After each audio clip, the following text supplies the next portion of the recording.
Well, I've just come back and we are getting destroyed. We're getting absolutely demolished with 141 for one of 13.1 overs. And I thought I might come back and it might be a bit more, a little bit more. I don't know. Pakistan might have picked up a few wickets. We picked up the one wicket of Markram. It was Mohammad Nawaz eventually getting the breakthrough. You would think that he'd actually get, you think he'd get Milan out, but he actually got Markram out instead. And it was a fuller delivery that he tried to sweep. Wasn't really a sweepable length and ended up getting clean bowled, but he went for over a 200 strike rate. And we picked up another wicket. Come on. Fahim Ashraf has just picked up Fahim Ashraf. Fahim Ashraf has picked up George Linder, who was causing havoc. He was 22 off 11, just teed off really. He's gone to pull a shorter ball, which ends up being a cutter, and he has chopped onto his stumps. That's another wicket and a really vital wicket that Pakistan needed.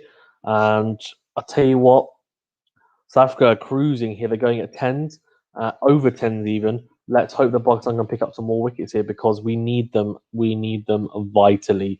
We really, really do. I'm just hoping that we can continue to pick up wickets now because it's been a long time coming, that's for sure. South Africa are definitely in the ascendancy. They really are, and they're looking mightily good at the moment. George Linder will be disappointed to get out, but at the same time, South Africa will be thinking he did his job. He came in early at 3, and they wanted him to come in and just tee off, and that's exactly what he's done. They've still got a lot of hitters to come in. Van der Dussen, Klaasen, etc. So I think it was a good decision, and they brought him on when Mohammad Nawaz was on as well, and he tore him apart. So very good decision and very, very good stuff from South Africa, but also some good bowling there from Fahim Ashraf and good pressure, I think, formed from Hassan Ali especially, who bowled a pretty good over that last over in the 12th after getting really some tap throughout.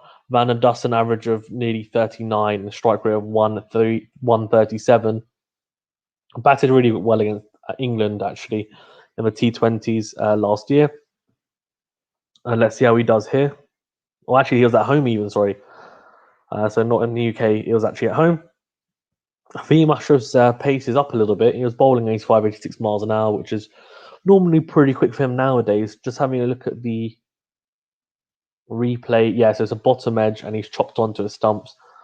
Pretty disappointing stuff from him, but either way, yeah, pretty good anyway though from Fahim. Fahim has only gone for 2 runs off his first 3 deliveries and a wicket, but his figures are very expensive. 1 for 36, as I think most of Pakistan's bowlers will be, because the current run rate is 10.52, which is absolutely crazy to think about. And Pakistan need to try and rein it in here because realistically, they're going to get at least, you're saying at least 180, I would say.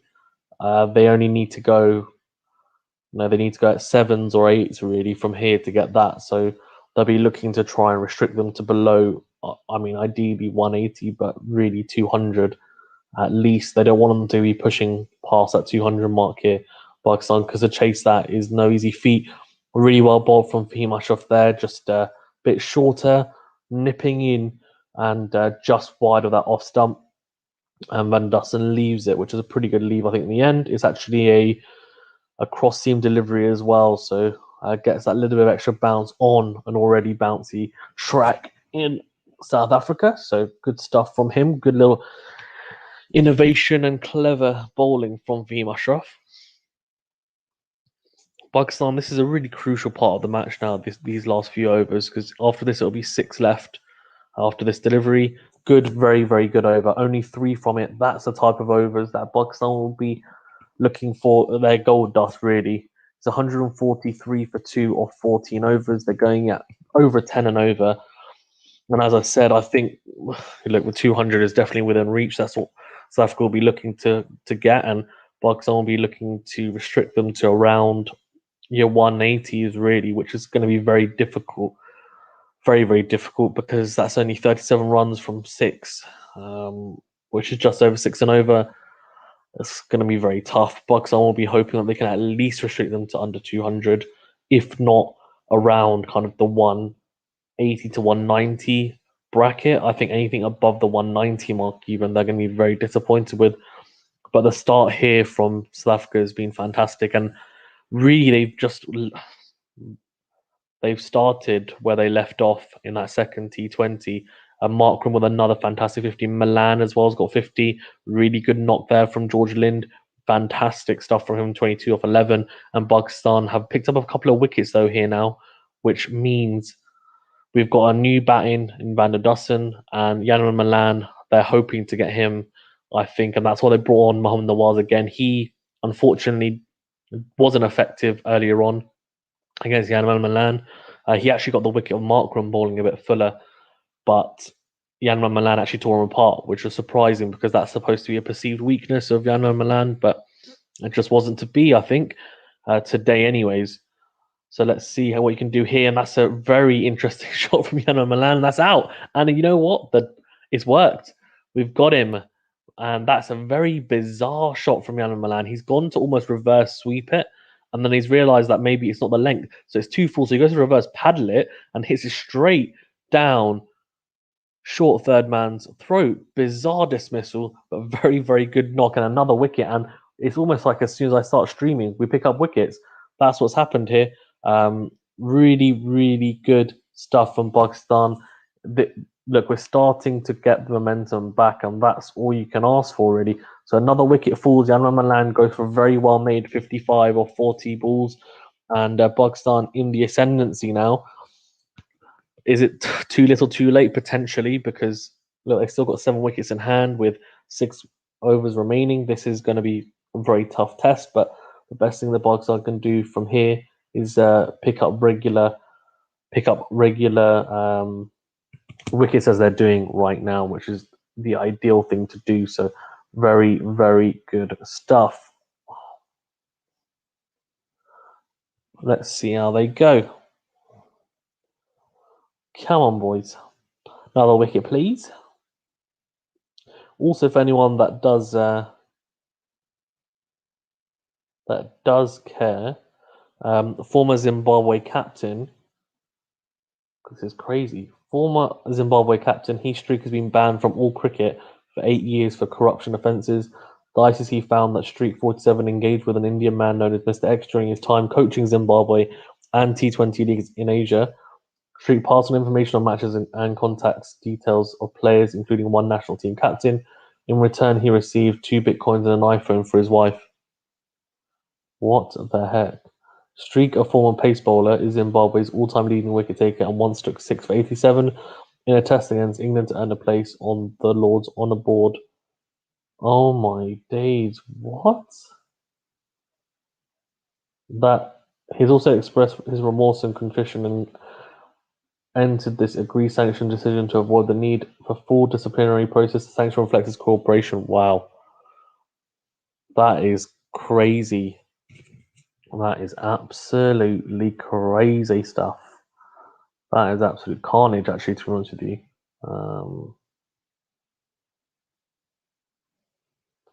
Can't believe that, actually. It's just, when you hear people actually doing it, you just think, oh, surely that will never happen. And then next thing you know, it's happened. It's just crazy to see people doing that. It's not good. Not good at all for the sport. But anyways, enough of that. Back onto the current match. So the average first innings total, what the heck? In the day at Supersport Park is 209. What? In a T20? So this is kind of, they're going at about par. I didn't realise that would be par at Supersport Park. I thought it would be a lot less than that. 200 plus. Crazy. Right, okay, so Pakistan are definitely still in the game. That's for sure. Mohamed Nawaz is 2 for 38 now. His figures are looking a lot better. 1 ball remaining in his spell now. Still expensive, but those kind of 2 wickets has brought it back a little bit for him. And that will be, oh my god. That's a caught and bowled opportunity, and that would have definitely topped it off for Pakistan and also him as well. Oh man, it's not a hard one as well. It's an inside edge. Sorry, it's a leading edge even from Klaasen, who's been one of the informed players for South Africa, and he just misjudges it completely. Really, so it's like he's just not really expecting it. and he then goes to kind of dive and completely misses it. It's just a bizarre chance, very bizarre chance. Very good over though in terms of runs and also the wicket they picked up as well. It's 148 for 3 or 15 overs. And Pakistan are looking to now continually pick up wickets like they've done the last couple of overs and also keep the run rate down. And the best way to do that is by picking up wickets. So let's see if they can do it. That was another opportunity just gone begging.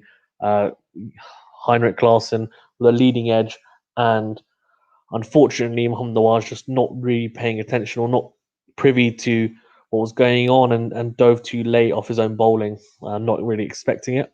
But good little over from him after picking up Yanman Milan for 55 or 40. Markram as well. So he's picked up both openers. So Nawaz has picked up vital wickets in that third ODI and also some of the T20s as well so far.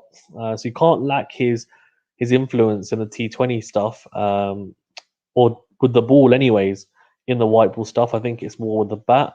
Um, let's see whether he can perform a lot better with the bat in this T20.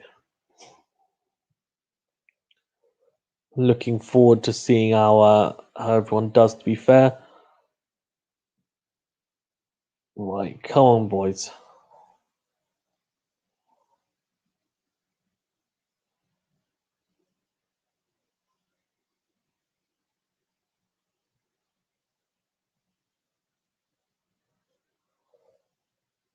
Right. Pakistan versus South Africa. Here we go. Right, last 5 overs. I mean, South Africa will be looking to go at least 10 and over. So that will take them to around the 200 mark. They'll be looking to go at least 10 and over. They're probably looking to go around 12, which then takes them to so 12 times 5 is 60. That takes them to 208. I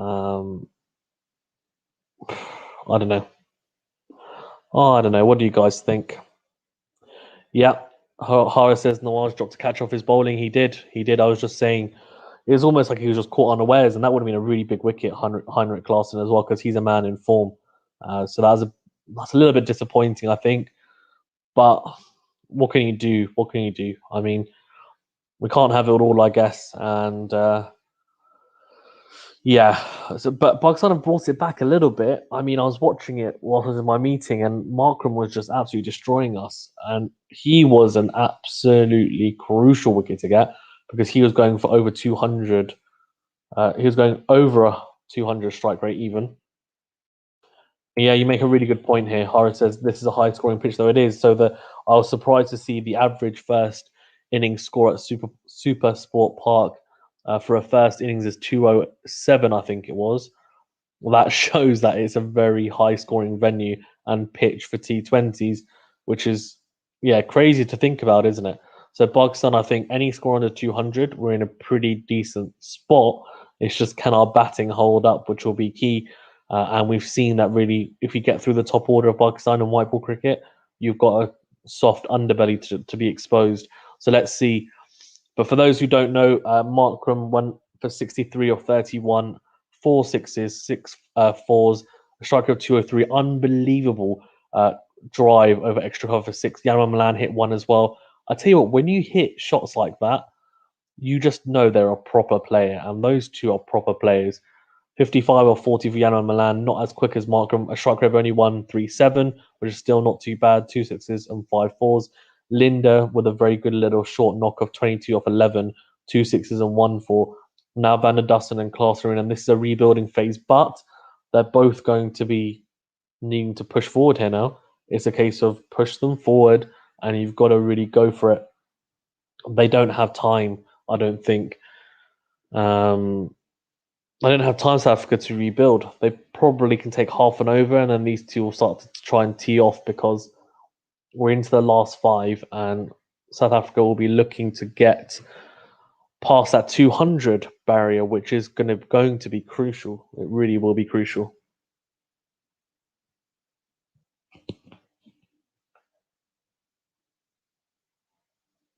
Well, let's see how it goes.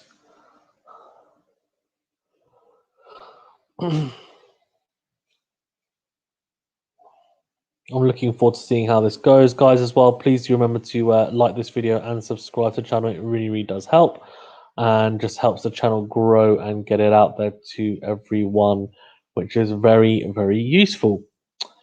And feel free to fire with questions and comments. We're just having a over break here.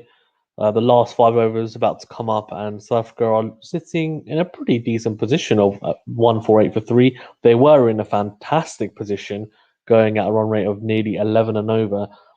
A couple of wickets have fallen. There is now a slight rebuild phase with Klaasen and Van der Dussen. But what I would say is, I mean, they're going at nearly 10 and over. In the last 5, they're going to look to motor.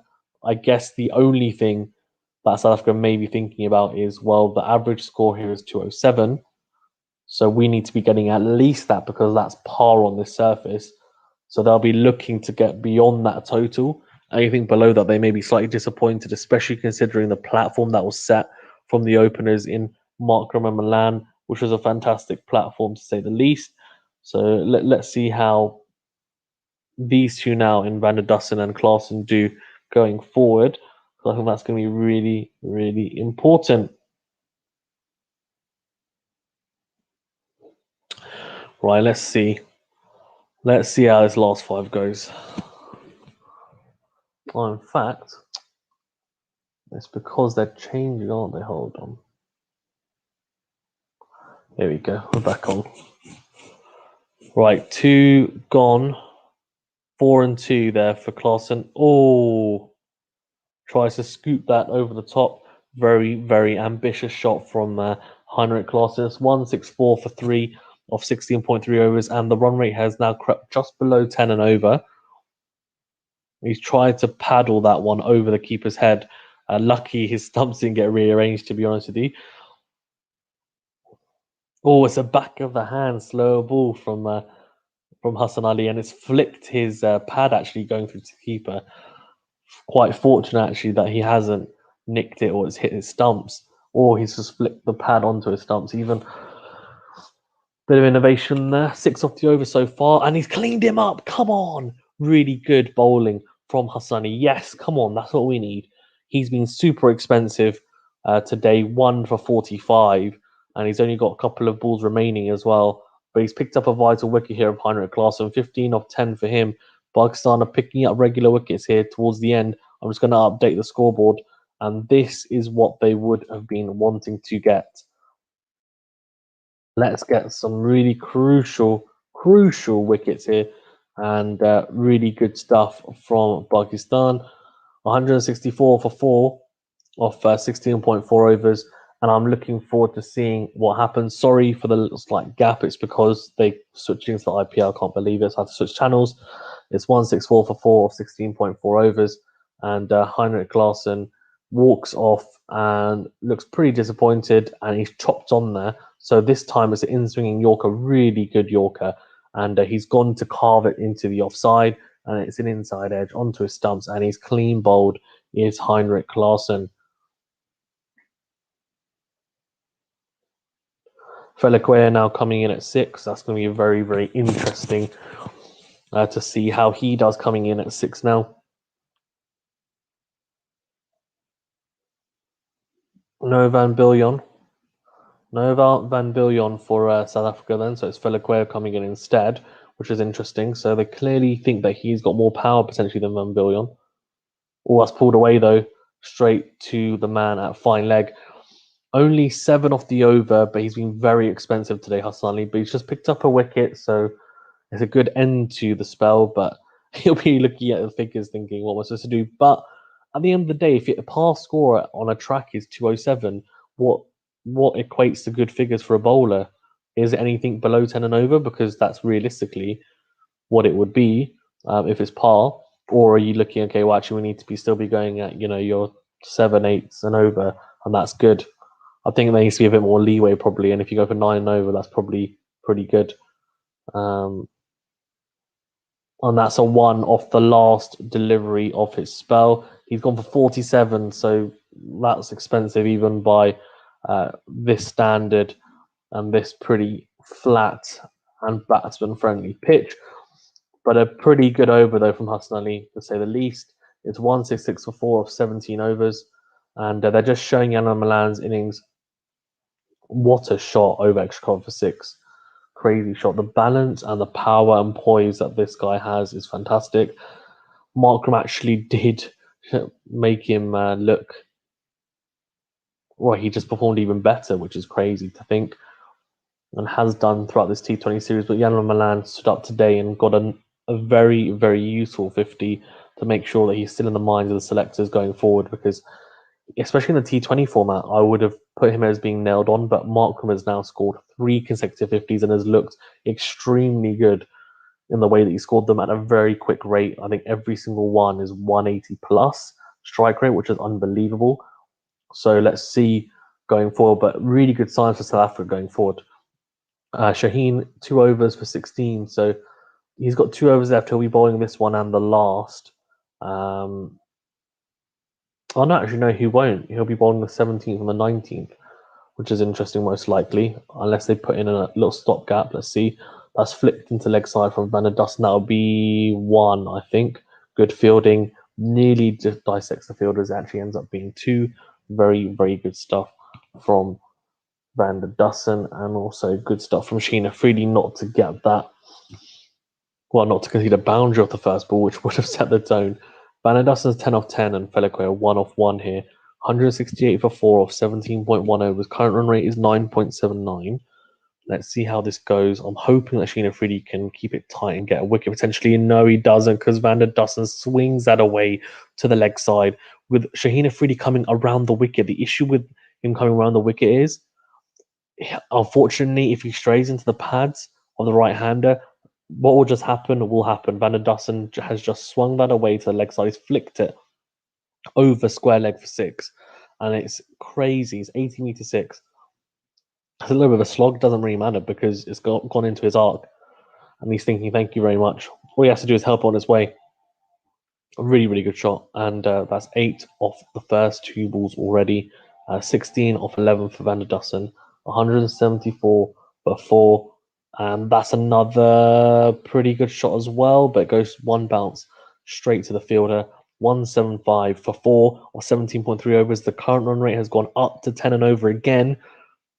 As I said, South Africa looking to push beyond the 200 mark because the par score here at Supersport Park in the day is 207 for a first innings. So clearly it's a good batting track. Shaheen Afridi has been bowling pretty well, I think, today. But that won't help his figures, that 6 for sure. He'll be looking to be a lot more tight, I think, for the rest of the over and also potentially pick up a wicket.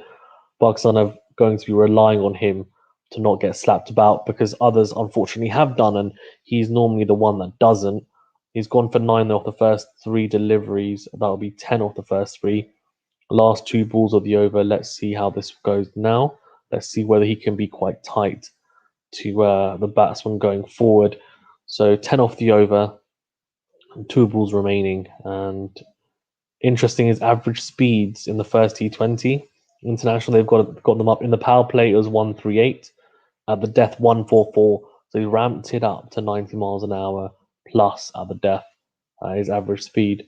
And you probably need to bear in mind that he probably is bowling a few cutters in there as well. So there's probably a couple of deliveries in there at 150k, which I remember him bowling. Oh, that's going to be 4. That's going to be 4. He's bowled a wide Yorker. Van der Dussen's got enough battle as an outside edge. It's run down, even to backward point. Between backward point and also gully for 4. This is becoming an expensive over, unfortunately. And after a very good couple of overs, first up from Sheena Freedy, this over at the death, unfortunately, has been expensive. The 6, I think you can say, well played to the batsman, bad bowling. That is just, that's unfortunate, I think. And bowling around the wicket, what it means is that the batsmen are going to shuffle across, as Van der Dussen did there. But if you are trying to get the ball out of reach with a wide Yorker, it's a lot harder as well because they've already come across their stumps. That's just a punch into the offside for a single, and that's a very, very good over for South Africa. Very, very good over. 15 off it, and that's the type of overs they'll be looking to get. It's 181 for 4 of 18 overs. Shaheen Afridi does not look happy, and he shouldn't be because that was a very expensive over. and one that he will be disappointed, I think, getting for sure. So run rate's gone back up to 10 plus. Let's see what we can do at the halfway stage. And just showing the wickets now, Mohammad Nawaz with a very full delivery, almost a Yorker to Markram, cleaning him up. And then we had Fahim with a shorter delivery, dragged on from Lind, trying to pull a shorter ball. And Malan with a very bizarre shot. I mean, he actually took on Nawaz quite well early doors, but this time trying to reverse paddle him almost over the infield and hits the fielder. Klaasen went for 15 off 10. This was a really good Yorker from Hassan Ali, in swinging Yorker and inside edge onto the stump. So chopping on seems to be something that, well, almost a theme actually for some of the wickets. Horace Rolfe is back on. He's gone for 9 and over, which, to be fair to him, is pretty good considering this is a very flat deck and most people, the par really for bowlers at the moment on here is 10 and over because that's what the par score is. He's at 207, which is 10 plus and over. He goes for 2. That shouldn't have been 2. So they've just tucked that into the onside towards mid, long on even. Long on's come in and they've got 2 from that. They'll be disappointed, Pakistan, because that should only be a single. You shouldn't be conceding 2 there. It's a very good and that's a pretty clever delivery. He's bowled cross seam Yorker almost, Horace Rolfe, and trying to make sure that he's tight and accurate, trying to hit his spots. So that's good to see from Horace Rolfe. This time it's shorter and Van Dussen pulls away, but luckily straight to the fielder at deep square leg for Horace Rolfe. That'll just be a single. So good start here. Only 3 of the first 2 balls. They'll be looking to keep it below 10 for the over, Pakistan. I think it's pretty certain, I would assume, that South Africa are going to get 200. I'll be very surprised if they don't. I think it would be extremely surprising if they don't get more than 200. So let's see how it goes. But yeah, really, really good stuff.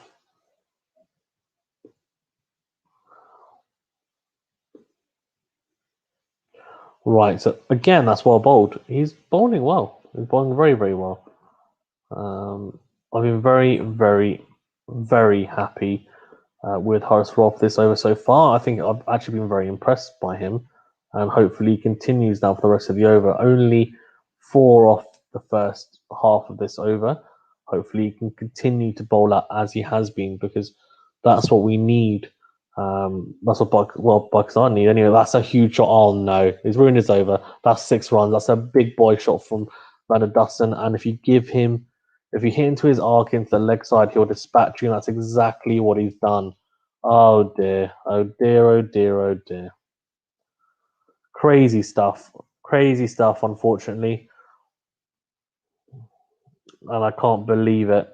After a very good first 3 balls, Horace Rolfe has just got dispatched. Maybe my faith was misplaced. I think it was, unfortunately. Crazy. Oh dear. Oh dear. Oh dear. Oh dear. What can you do, eh? What can you do? Just crazy to see after bowling so well those first deliveries, and this time it's 6, as I said, but this will just be a single here. Oh, it's just so frustrating watching Horace Rolfe bowl because he'll bowl very well at times and then he'll bowl that and get dispatched. But Shane Freed did the same thing, so I think it's quite harsh to say that it's just his fault. It's not. I think all the bowlers have got some tap for the most part, which has been, again, pretty disappointing because you'd expect them to do a lot better, I think. I would expect them to do a lot better anyway. What can you do? That'll be 2 as well. This is a very good over again. What looked like it might be a very good over for Pakistan has ended up being a pretty poor one in the end. That's 8, 9, 10, 11, 13 off the over. So that's what they'll be looking to get, at least kind of 12, 13. So they might be slightly disappointed after, but from a Pakistan point of view, it's very, very disappointing because it's just shocking. Absolutely shocking, I think. 209, sorry, is even the average, which is interesting. So that's what they're looking to get. What do you guys think? What do you guys think is the par score here? Because I'm thinking, as in, do you think that is par? Like that's what they should be aiming for? Because I reckon that's exactly what they should be aiming for. They should be aiming for at least 209, which means 15 off the last over. It's 194 for 4 off 19. And let's see if they can continue to go at this rate, because if they do, it's going to be very, very difficult for Pakistan, that's for sure.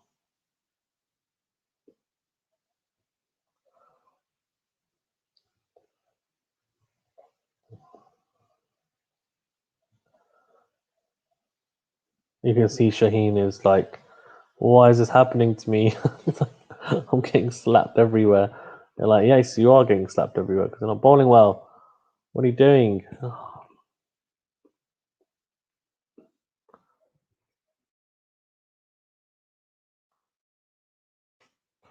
Babar Azam is on as well.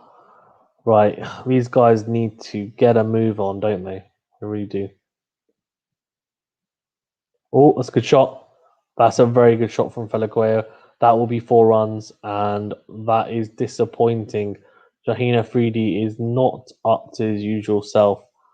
He really isn't. But I don't know what else to say, to be honest with you, other than like, what do you want to say? It's just crazy. It's crazy. This is such a flat track, and all I'm thinking to myself is like, it's not his fault. It's not his fault.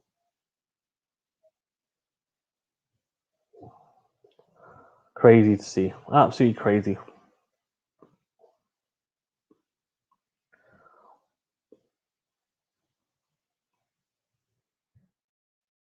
Oh, very, very good stuff. Right, come on. 200 is up. 3 balls remaining. Tell you what, this is very, very good, isn't it? From South Africa, very, very good. I'll be very impressed, I think, with how they've done. And I'll be very happy, I think, with this, because they would have been looking to get above 200, and they've done that. Let's see. It's now a case of how far can they go? How big a total can they get? That's flicked into the leg side. That should be 2, and it is 2. I think no, it's only 1.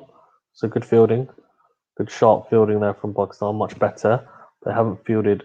I don't think they fielded amazingly. They haven't fielded terribly though either. To be fair to them, which is good. Ah, just frustrating. As a Pakistani fan, pretty frustrating. Yeah, 200 plus is definitely, like they're saying about 200 plus. I mean, it's already happened. 201, 2 balls remaining now. It's just a case of how much can we. Oh no, that's straight up in the air. Is it 6 or is it? I think that's huge. Oh mate. Oh no. Huh? I thought it was going to be 6. Well, I think it's a drop.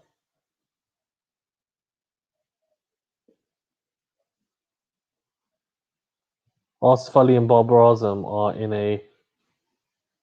Oh dear. So that could have been a catch, and unfortunately, it looks like. Let's have a look. Because Asif Ali's actually gone to dive, and I think that's just because I think in the end he's gone to dive because there's a mix-up between the two. Oh dear. Anyways, it won't cost them too much, luckily, Pakistan, and that would be out. Yeah, plum. He's gone to paddle him, which is very, very ambitious. Doesn't matter though. Last ball, like he's going to do that. Very, very good stuff from South Africa. Very, very good stuff. I mean, really impressive batting display. Ahmed says, "Where is Mohammed Amir? He's not on the side, is he? Because of politics, unfortunately." Ahmed, thank you very much for joining. Please do remember to like the video and subscribe to the channel if you haven't already. Thank you very much. Because we don't need COVID masks, we don't catch anything. Yeah, to be fair, I think our fielding's been a little bit better in recent times, but That was a pretty poor. That was very poor. Luckily, it didn't have much effect on the game, right? Because it was a wicket next ball and Feliquet didn't get any runs. But imagine if he then hit a six next delivery. You're thinking, what the heck are you doing? I think they're reviewing it. I don't know why they're reviewing it. No, no edge. Very full delivery from Sheena Freedy. That would be plum. Probably just reviewing it because he's like, I want to not out. But very good knock from the openers, especially the platform formed by the openers was vital. So vital, wasn't it? They did such a good job. They really, really did, and good to see. Good to see them doing that. I mean, as a Pakistan fan, it's not fantastic because they tore us apart, but also I think as from a neutral point of view, and someone who is just a fan of cricket, you'd look at that and say, well, fantastic. These guys are batting really well. And they did. They batted fantastically well, I thought, which is good to see. Oh, very good Yorker. That will be plum. Yeah, plum and out. Please do remember, guys, well to like the video. It really does help grow the channel. Now we're at the innings break. Let me know what you guys think as well. What's going to happen? Who's going to win this match? It will be a pretty quick turnaround, I'd assume. So 203 is the. So I think Markram top scorer with 63. So I'll just put that in. And then we are all set for the chase. Now, can Pakistan chase this is the question. Can Pakistan chase this? I don't know if they can. I think it's going to be extremely tough, especially with our weak middle order as well. It'll be damn tough, that's for sure. It'll be extremely tough for Pakistan. We need the openers, at least one of the openers, to go big. Let's see how this goes. I'm just updating the scoreboard. Obviously, it's now the innings break. South Africa with 203 for 5. Markram was, for me, the pick of the batsman once again. 63 of 31, 6 fours, 4 sixes. Unbelievable batting from him. Seriously, only 7 dots from that knock. 7 dots, that's it. From 31 balls. Really, really good knock. Van der Duss with a decent 34 of 20, but Yanma Milan with a very decent 50 as well, 55 of 40, not the quickest. 138 strike rate, not as quick as compared to Markram, but still performed really well, I thought. And then some little handy runs from George Lynn, 22 off 11 for him. Nice little quick knock.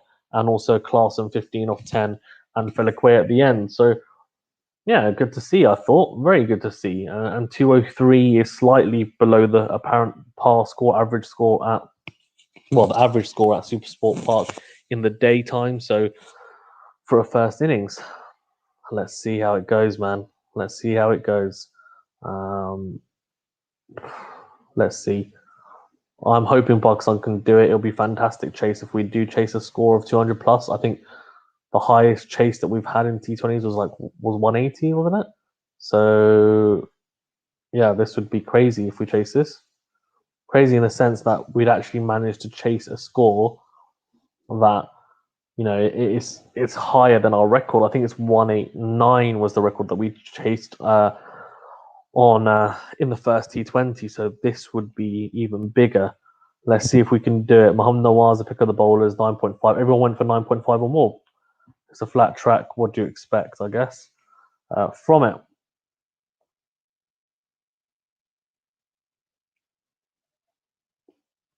Anyways, we're gonna see the chase very shortly after this. So interesting to see how it goes. Oh, can Pakistan do it, guys? Can Pakistan do it? That's what you need to know. That's what you need to know, isn't it? And you guys need to tell me that.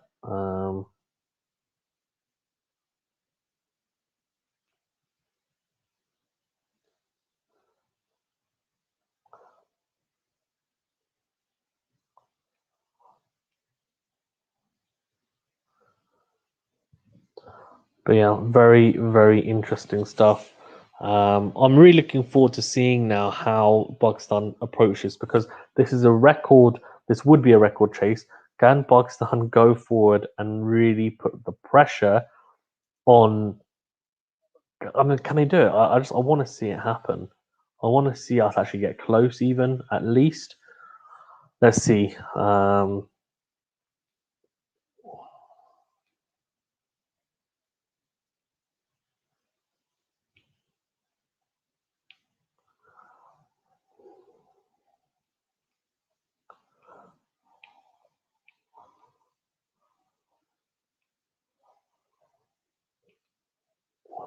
Right. Innings break, guys. Oh, hold on. We've got some questions. Yes, this is what I'm talking about. Horace says, I don't remember the last time we conceded 200 plus in a T20. I don't think it was that long ago, to be fair, Horace. The one thing I'd say, and you made a really good point, is it's a very good batting track, and the average score is actually 209 in the first innings at Supersport Park. So this is really what is to be expected. I think what I would say is I'd be very surprised if Pakistan chase it, but it would be fantastic if we could. The highest chase we've ever had in a T20 is 189, which is in that first T20 in the series. But this is a pretty flat track. So if we have someone tee off, your Babar Azams, your Mohammad Rizwans, your Fakhar Zamans, you need it to happen. Mohammad Hafiz, that top four is going to be vital. They're going to need to get runs. I think at least two of that top four will probably have to get runs. Otherwise, it's going to be pretty much impossible. You need people to chip in when you've got 200 plus score, right? Yeah, let's see how it goes.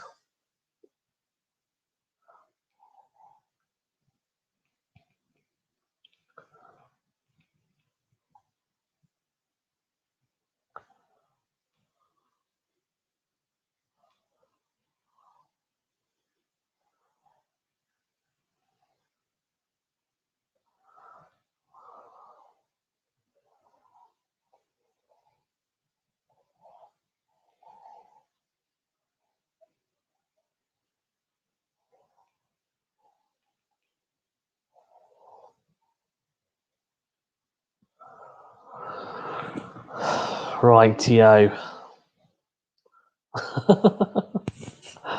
That's good. I like that. Horace says Hassan Ali 50 today. Can you imagine? That would be carnage. If he gets 50, it will be in quick time, wouldn't it? So we'll probably end up winning the game if he gets 50, that's for sure. That would be fantastic, though. I'd love to see it. Why not? Why not? There's like things you'd love to see. That's one of them. I would love to see that. He's just yeah, typical. Just slap it about everywhere and hope for the best. It's what happens, right? It's good. Let's see how he does. Let's see if he gets a bat. I'm hoping he doesn't, and we can get the score without him getting a bat. That would be the ideal scenario. So let's see how he does. And I'm hoping that we can just go forward and actually make sure that we don't need him. That would be the ideal scenario to see. But let's see. Let's see.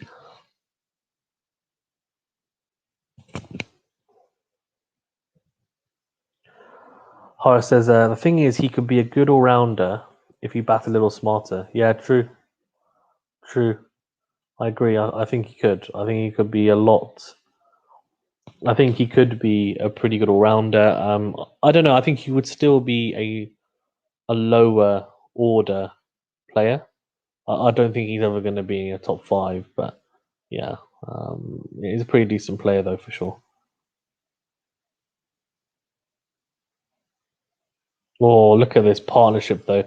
108 of 65. Unbelievable partnership from the openers. Unbelievable stuff. Just so good to see. So good to see, seriously. Just so happy that for South Africa, really, that these two are firing because when they're on song, when they're in full flow, it's just unbelievable to see. It really is unbelievable to see. So, unbelievable stuff from those two, and really, really happy with it, I think.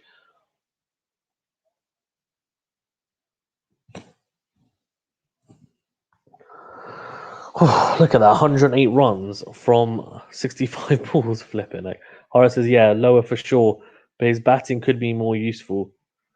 Yeah, it could be. I think he needs to be more patient. I think he just tries to slap it everywhere from ball one. And I think he's clearly someone who is a big hitter and he has a pretty good eye. But if he can just slightly refine it so that he can stay in slightly longer, if we can rely on him to more often than not get 20, 25 or 10 odd balls, then you're laughing really. Especially if you've got someone who like him who's batting at 8, then that's fantastic in the T20. So that's really what you're looking for from him. And also potentially, I guess, if he is going to end up coming in really early, if there's a collapse, does he have the gears to be able to, rather than going at a 250 striker, can he go at a 150, 160 strike rate at the start and then accelerate? I think that's what he needs to do. I mean, he's got 100 in 4-day cricket domestically, right? In Pakistan domestic cricket, so he can do it.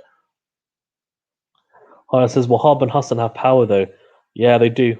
They do. They both have power. They are very powerful strikers of the ball. Wahab Raz especially is crazy. I mean, he hit one out of the stadium and the PSL. I'm really looking forward to the PSL coming back as well and covering it in live streaming because that'll be fantastic. I really do miss it. Horace says, is Manu joining? He is currently, I think, on a walk. I think he's doing a long walk. So he's on holidays. He's a teacher. But I think he's on a walk the whole day, so he won't be. We are going to have a net this week, though, which I will be recording. Then I'll chop it up with the best bits. And yeah, we'll put it on the channel. So that should be good for hopefully with like weather permitting, etc. as well. And hopefully I can record it okay and like sort out my phone, make sure I've got enough memory, etc. But that's the plan. So that'll be good fun for us to do as well. Mohamed Nawaz and Fahim Ashraf were the only two that I thought were pretty decent. Sharina really got slapped around everywhere. Before this starts, actually, I'm just going to get my laptop charger because my laptop is about to die. So I will be back in 2 seconds. Let me just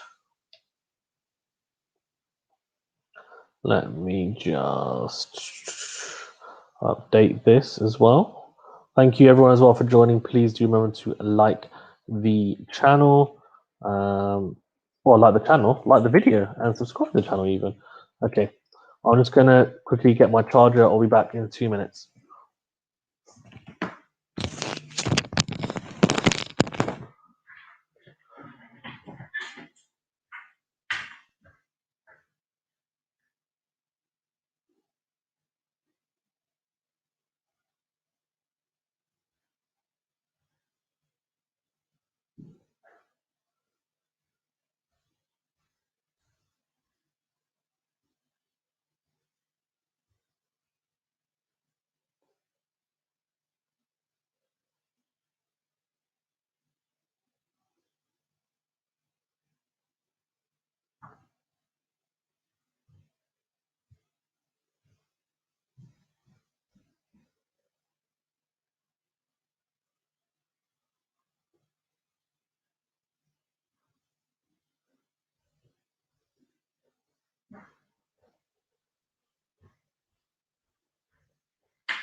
Hello. I'm back. Sorry, I'll update it. Just getting my laptop charger because my laptop's about to die.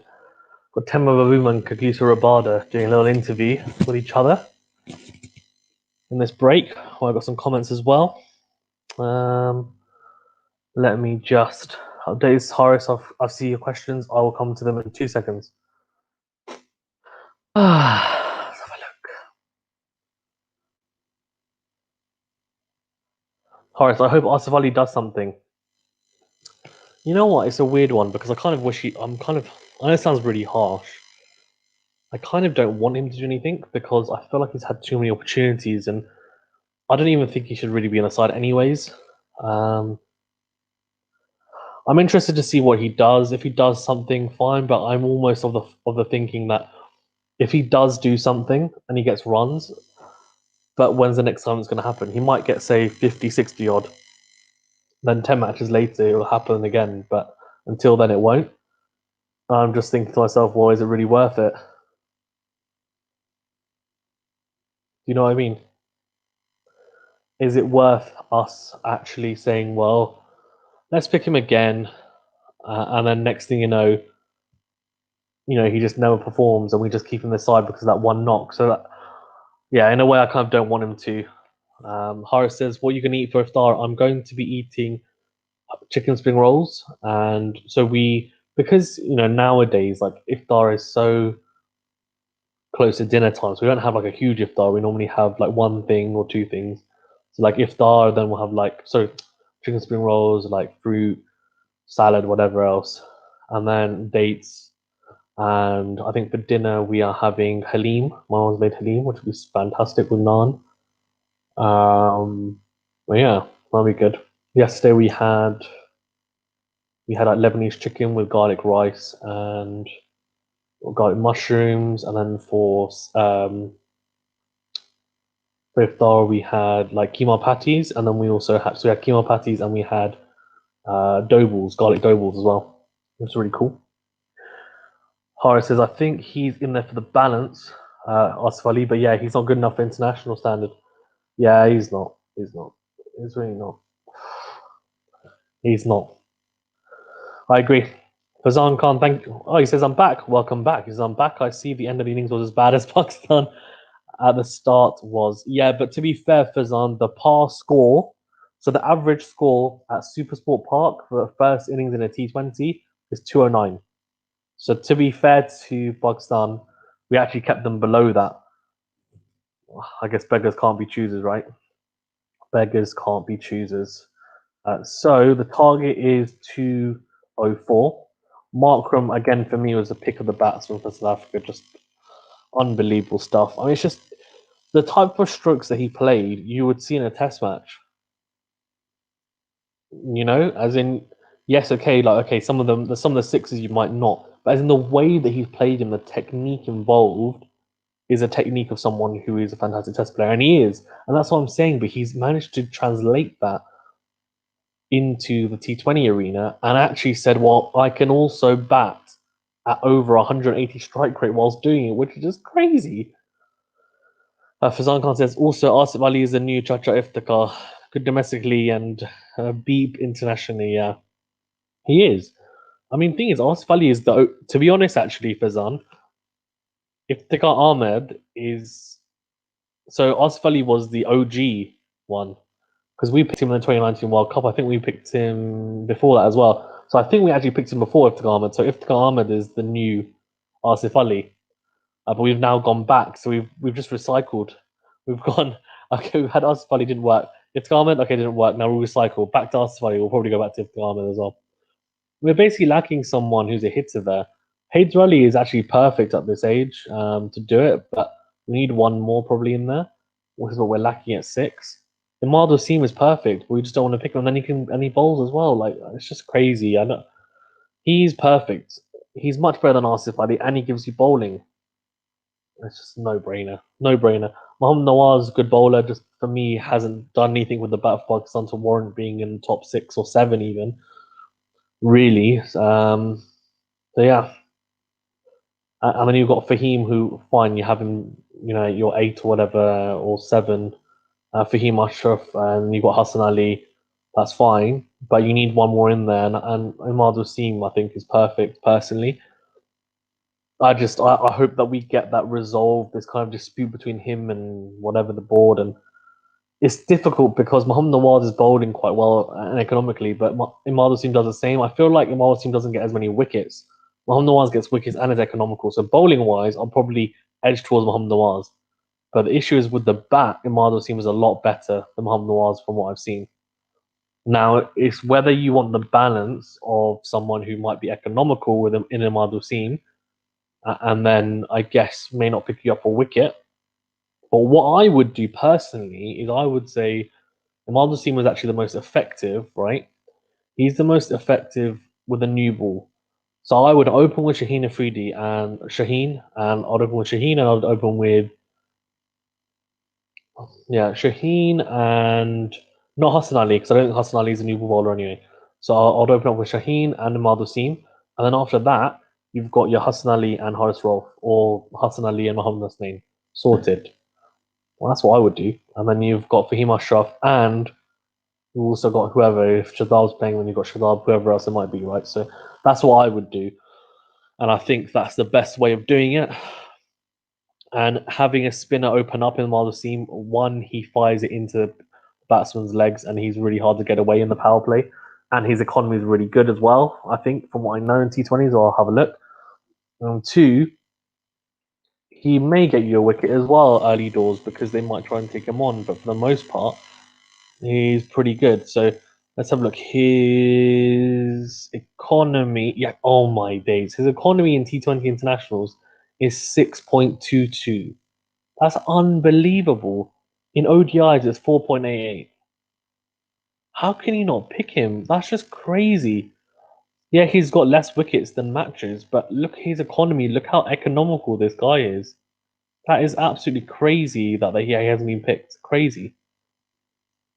Fazan says it's so frustrating that Pakistan just can't produce a quality hitter. You have many coming in at a young age, but they never improve and keep making the same mistakes. They never seem to learn. Yeah, we need a quality finisher. Haider Ali could be that man, to be fair. But I think realistically, he is going to start off low down and he will move up to eventually like your 4-3, where we did initially put him at first. We put him higher up because he's got that potential. But yeah, I think we need someone long term who's going to be able to do it. Someone long term who could do it, but needs to continue to work on his fitness and not just his fitness, but his game. Well, I could see doing it long term for us if he continues to improve. Is Azam Khan. Azam Khan is still very young. He's raw, but he's got talent, and I can see it. And I just think I wouldn't put him in now. Like I'd say in a year and a half, 2 years, and that's only if his form continues and he gets better and improves. Even he's been more consistent for me. Mohamed Rizwan this time doesn't go after Lind on the first ball. He doesn't try to hit him over the top. It's just a single straight to the man at extra cover. Sorry, not a single, a dot ball even. Doesn't this time use his feet and try and go over the man. So no first ball dot from Mohamed Rizwan. Better start from Pakistan in this T20. This time he just nudges it. Good for defensive and soft hand straight to point, and it's a single off the second ball. Babar Azam opening up again, this time on Mohamed Rizwan. It had changed. We had. He's practicing that shot over the top there that he did in the first one. Oh, he's funny, Mohamed Rizwan. I do like him.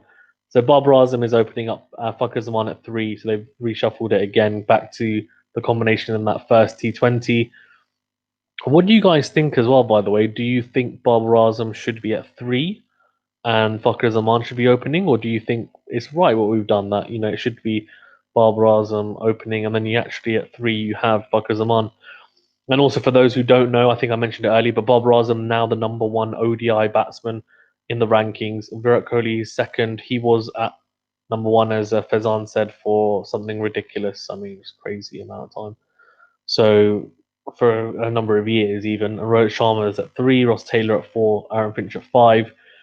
And if anyone that cares, I'm actually on Twitter now, by the way. Only recently came onto it the last couple of days. My Twitter handle is at QualityShot1. So do check it out. Do follow me. And also do remember to like this video and subscribe to the channel. Thank you very much, you're legends. 2 for naught and good start here from Lynn. Very economical. Fezan says, honestly, I like Afridi. I like all Afridi did for Pakistan cricket. Good shot from Mohamed Rizwan down towards long off, and that will be a single. And 1 ball left in the over, only 3 from it so far. Fazan says, honestly, I like Afridi and all he did for Pakistan cricket, but I blame him for this mentality of young Pakistan hitters who idolize him.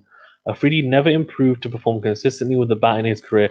Yeah, and what people forget is that Ian, he even admits it, that he was actually a bowler who batted a little bit. People saw him as this unbelievable destructive batsman, which he could be at times, but he wasn't this guy who did it consistently. He was someone who would do it here or there, and the expectation to get him to do it consistently should never have been there, because I think he actually said openly that he wasn't that. One thing that's actually quite interesting is if you look at his form, he's actually one of the best test openers you ever had for Pakistan. If you look at his record, But we didn't continue with him. We dropped him down the order, and we probably made him into a hitter by saying, "Go on, just go out and basically slog for us, because you've got that six hitting ability." But yeah, he was always he said like realistically, I quite early on became more of a bowler, and I just if I got runs, I got runs, but he didn't really see himself as that. So I think that says it all for me, and I do think he could have been a lot better if I'm being honest with you. But a lot of it is down to mentality. If you don't have that mentality, then it doesn't really matter. You need a certain mentality, and you also what you have to also remember is that maybe if his mentality was different, Shahid Afridi, that maybe he wouldn't have been as good a player anyway. He could have been worse because maybe the only reason why he was so good at times is because he had that mentality, right? So you've got to think about it that way. Fazan says agreed, and that's why these batsmen need to idolize a true power hitting batsman. But who is the question? Joe the Meandod. It was pretty good. It was pretty stylish though as well, to be fair. If they want to look at finishers, I mean, it's difficult. It is difficult. Someone who'd bat at 5 or 6 and finish a game for us. Inzamam used to do it at times, I guess, but he wasn't really seen as your. He wasn't the archetypal power hitter. The thing is, you've only really had back at like what I would say only in the last 10, 15 years have you actually been able to say we have a specific player in our team who's a power hitter. He is there at 6, right, or 7, and he comes in and we expect to whack it, right, and do it consistently, and it's that expectation is there. You didn't used to have that. Yes, people would score quite quickly, but it wasn't as quickly as they do now. So it's very different. They didn't have that type of six hitting ability, I think, that you'd have there, and that's why maybe China really stuck out so much as being different. Um, I mean, Umar Akmal on his day was fantastic to watch. I thought he was really good as a finisher, but he was an unfulfilled talent to say the least. He really was.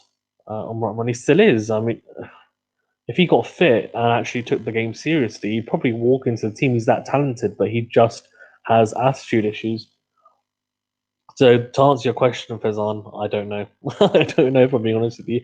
Off the top of my head, I have absolutely no idea because really we haven't had a fantastic finisher. And to be honest with you, there aren't many finishers in the world that I can think of in recent times that people can look up to. If I exclude the current generation, if we're looking at past generations, realistically, who do you look at and say, okay, they've finished off games? You rely on them. Okay, you might have MS Dhoni for India. Australia, who do you have? I mean, nowadays they have someone like Maxwell, but before that, who do they have in that really amazing lineup of your Gilchrist, your Hayden, your Ponting, your Clark? I guess Mike Hussey, you'd say was a finisher for them. He was an amazing finisher for Australia. For England, who do they have? I mean, maybe Flintoff, I guess you could say, was a pretty good finisher, but I mean, he was very hit and miss as well. So it just depends, I guess. Pakistan, we didn't really have. Of the result, did it for a little bit, but it wasn't super consistent, I would say. Um, yeah, I don't know. It's a strange one, and it's a very interesting question. I think it's something that Pakistan have missed for quite a number of years since this new trend of having finishers and people who are power hitters.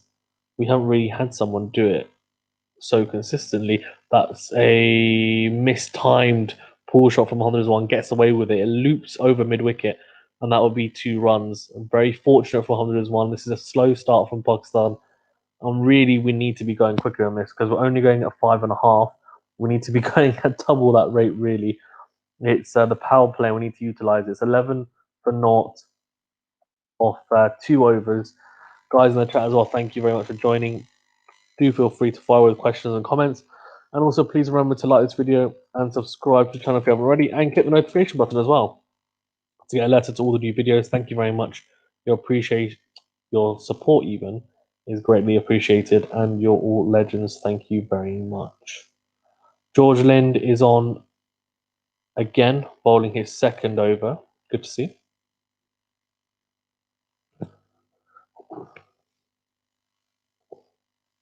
Interesting tactic here as well, I think, from South Africa that they've opened up with George Lind.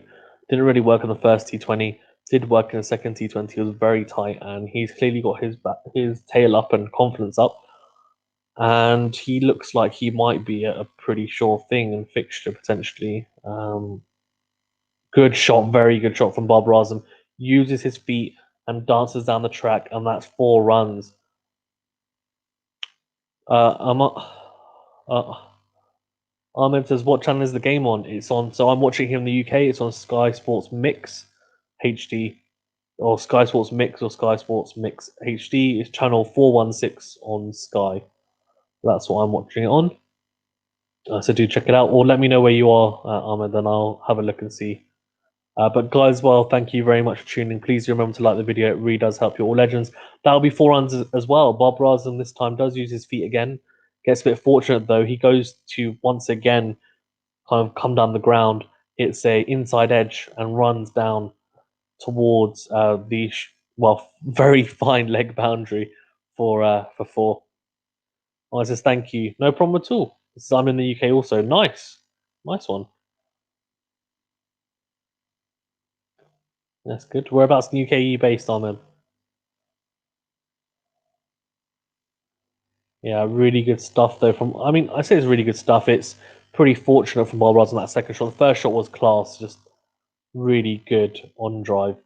Oh, he needs to be careful. He has it, just like Yanman Milan has that slight weakness to left arm spin. Babar Azam has that. We saw it with Maharaj. He needs to be careful the way that he plays left arm spin. Let's have a look. Yeah, so he's almost too offside of the ball there, but then he's probably thinking, well, that's probably going down leg side. So Mohamed Rizwan's taking a completely different tact, and that's 6 runs. That's a big boy shot onto the bank. Big boy shot from Mohamed Rizwan. That's a 6. And this is a big over for Pakistan. 15 off it. This is the type of over we needed as a Pakistan fan and as a team to kickstart the innings, because it's been a very slow start. 11 off the first 2 overs. Now we've got even more runs in the first 2 overs in the space of 1. So very good over so far here. And I think 1 delivery remaining as well. 82-meter 6. Big boy shot from Mohamed Rizwan. That's 6 runs, slog sweep, and 14 off 10 for him. And we've already got 15 off the over. Last ball remaining. Let's see if they can pick up some more runs. George Lind. Oh, interesting. So he's come in, he's stopped in his track because Mohamed Rizwan again has gone across his stumps to try and access the leg side again. George Lind has seen him and he stopped. Let's see if George Lind does the same thing and Mohamed Rizwan goes again. Or maybe he doesn't. Interesting. They brought in long off into the circle. So they're going to try and see. He's going to try and force Mohamed Rizwan to go over mid off like he did in the first T20, in the second T20 even. No, he doesn't. He doesn't fall for the bait, which is good. And he punches it down to mid on. That's 16 off the over. That's a fantastic over for Pakistan. 27 for naught off 3 overs. And that has definitely kick-started this innings in fantastic fashion. Very good to see. And fantastic over for Pakistan. It really was. 27 for naught off 3 overs. And Pakistan will be happy now with the start because the first Joes were very quiet. They've picked it up and made up for it in that 3rd over. Very good batting from both Rizwan and also Babar Azam as well. A bit of fortune for one of the 4s from Babar Azam, but he won't mind that. That was some good batting though from Mohamed Rizwan to basically just step across his stumps, access the leg side, get offside of the ball, and then slog sweep into the stands. A very good shot from him. And Brian Hendricks is back on. Only 7 off his first over, so pretty good start for him. Now, can Pakistan also try and cash in with him? He can be loose at times. He was pretty good actually in that second ODI. He only went for 8 and over, which was very good and helped restrict Pakistan to that 140 score. Now at this time, South Africa were 25 for naught. Pakistan are 28 for naught. So a difference of 3 runs. Pakistan are doing a pretty good job here. And as I said, at least 2 of the top 4 for Pakistan will have to fire. They'll have to fire. Right, that's back of it. That's good bowling from Brian Hendricks. Just not giving Babar Azam any room, really. and he tries to pull it away, but ends up more just punching it towards mid-on, and that's a single. Babar Azam did lack a bit of timing, which was slightly concerning, I think, in that second T20. Sorry, in the first T20 he looked good. The second T20, whilst he was in anyway, and the second T20 again 50 runs, but his timing wasn't quite there. Interesting to see whether we see him in full flow. There was a good on drive he played against Georgia Lind in the previous over, which was good to see. Mohammad Rizwan looks like he's in decent nick as well after a very, well, uncharacteristic dismissal. Now be 4 runs. He just shuffles across his stumps there again. Mohammad Rizwan accesses the leg side.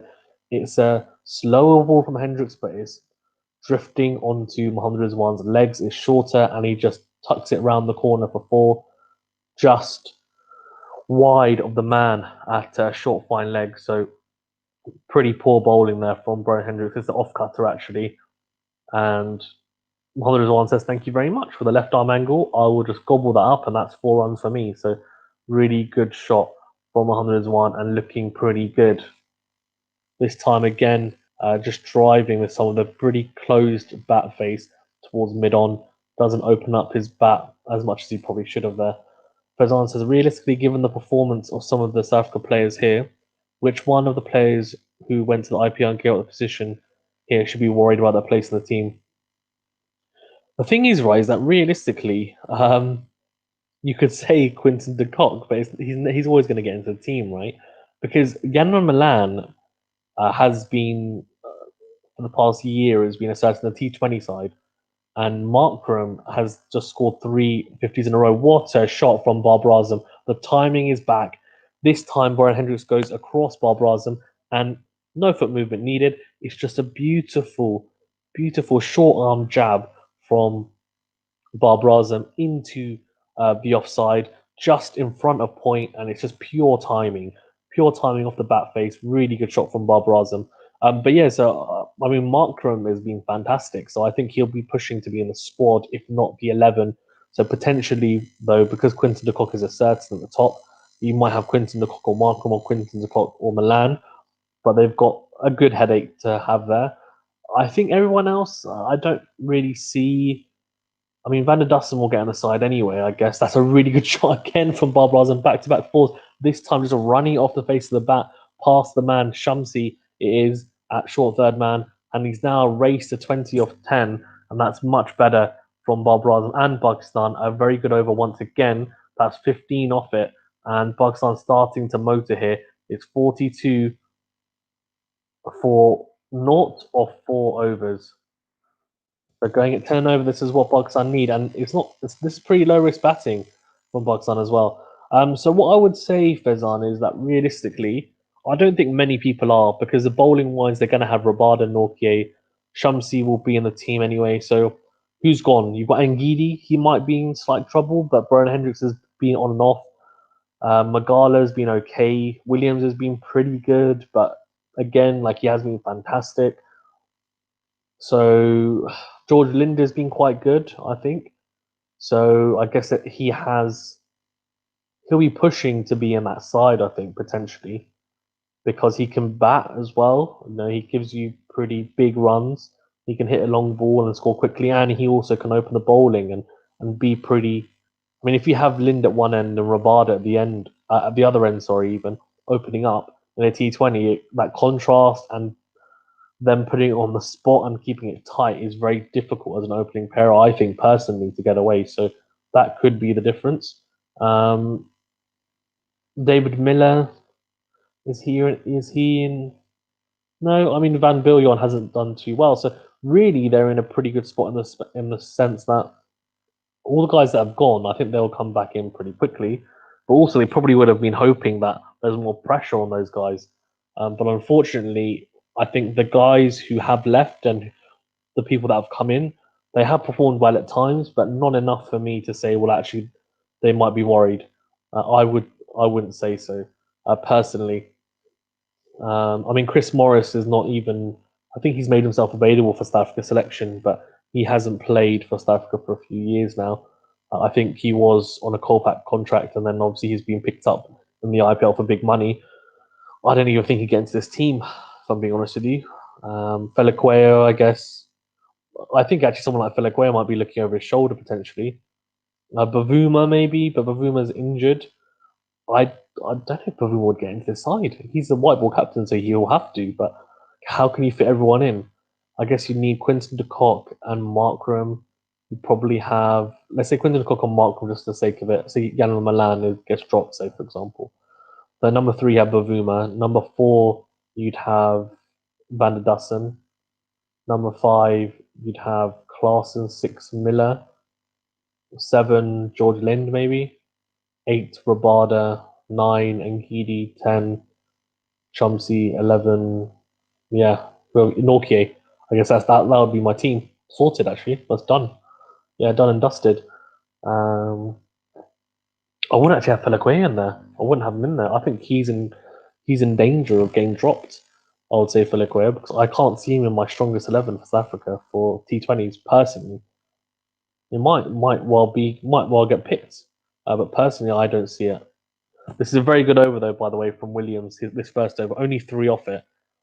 That's a good flick shot though from Babar Azam. It's a low full toss. That will only be a single though. Very good stuff from Williams here so far. Only 1 ball remaining, only 4 off the over. I've been very impressed actually with this because Pakistan have got back-to-back overs of 15 plus. So we scored 31, I think, of the last 2 overs. Now he stemmed the flow of runs though once again has Williams here. He's been pretty good as well, but again, I don't think he's going to be pushing your Norkies or your Rabadas. Could he? I guess the only person that might be slightly worried if someone performs really well is someone like Ngidi, who can be pretty expensive at times, but at the same point, he normally gets your wickets. So he's expensive but gets your wickets. It's 46 for naught of 5 overs. And Pakistan are going at a pretty good rate here. Babar's 23 off 14 and Rizwan 22 off 16. I need to continue this momentum. You don't want to be too far away from the rate. I think they'll be looking to be going at close to 9, if not 9 plus and over consistently now to make sure they're within reach. And if possible, go beyond that 10 plus. Why not try and get ahead of the rate? But I think we need to be clever about it. We don't want wickets to fall consistently and regularly because that's when it really puts you in a pickle.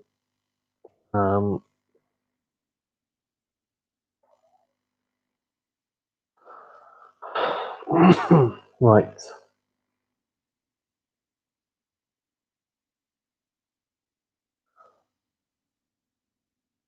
What do you guys think as well? Do you think Pakistan can chase? This would be the record. That's a big boy shot from Babar Azam. That's 6 runs. Woo! Yeah, boy. Oh no, what's happened? Hey? What's happened? TV's gone. What? Okay, anyway, so yeah, I don't know what's happened to my TV, but it's just gone completely blank. No, it's not. It's that was bizarre. Fantastic shot from Babar Azam though. Really good shot. And I don't know what's going on with my TV. Oh no. Anyways, whilst we're waiting for that, what a shot! Seriously, what a shot!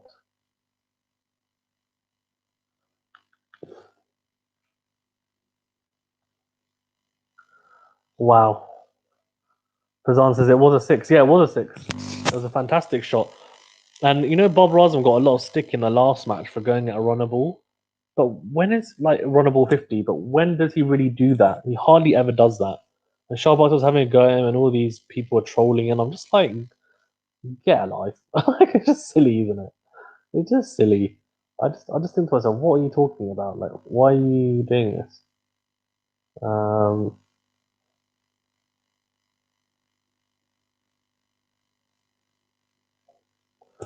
Okay, let's check out what's going on with my skybox because I'm completely can't believe this.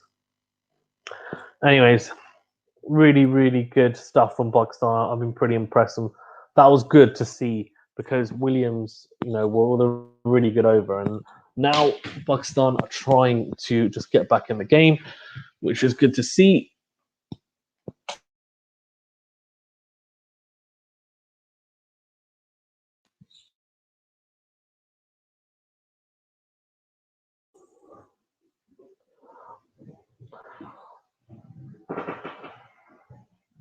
What do you guys think as well in terms of Pakistan chasing this? What do we think? Do we think Pakistan are going to be able to chase this? It's a record total, so it would have been the highest total before this was the chase actually in the first T20 where we chased 189. So this will be by far the biggest chase, a 200 plus chase, which would be fantastic to see. So let's see how it goes. Fazan says, okay, let's talk about trolling. Is it me or some Pakistani fans are the most self-loathing and pessimistic fans in the world? It's honestly depressing reading some comments on social media. I agree, 100%. Like, why the pessimism? Like, yeah, okay, fine. I understand it's a roller coaster being with Pakistan and a Pakistan fan, but like, it's just like, come on, guys, relax. It's all good. It's just a sport at the end of the day, and like Babar Azam is the number one ODI batsman, but we're still moaning about him, which is crazy. He's been one of the best batsmen for us since Muhammad Yusuf Inzamam al Haq. Like, no one has been anywhere near him. He'll probably go on to do potentially better things than them. Potentially. Not to say that he definitely will, because, I mean, especially someone like Muhammad Yusuf was incredible. Fazan says that if you go on social media right now, half the fans think the match is already lost. Yeah, it's crazy. Right, okay, I'm back. That was crazy. I don't know what. Whoa, 6-4-1, 6-1. What have I missed? What have I just missed? I've just missed Carnage. 64 for naught off 6 overs. Oh, man. I just missed a crazy over. Oh, here we go. Oh, the first one, yeah, I saw that one. That was a great shot. Okay, then you got lucky. They're showing the power play of the first 1 to 6 overs. It's a very good power play from Pakistan. Very good power play. Let's have a look. Yeah, really good shot there. I've seen that. That was a big boy shot over cow corner. What a shot from Babar Azam. And then that little it's a beauty. Just a little. I love that shot that he hits. Just runs it down to third man, but times it so well and so finely. It goes for 4, and then he hooked him for 6. What a shot! What a shot! Babar Azam is a big boy ting. Crazy man.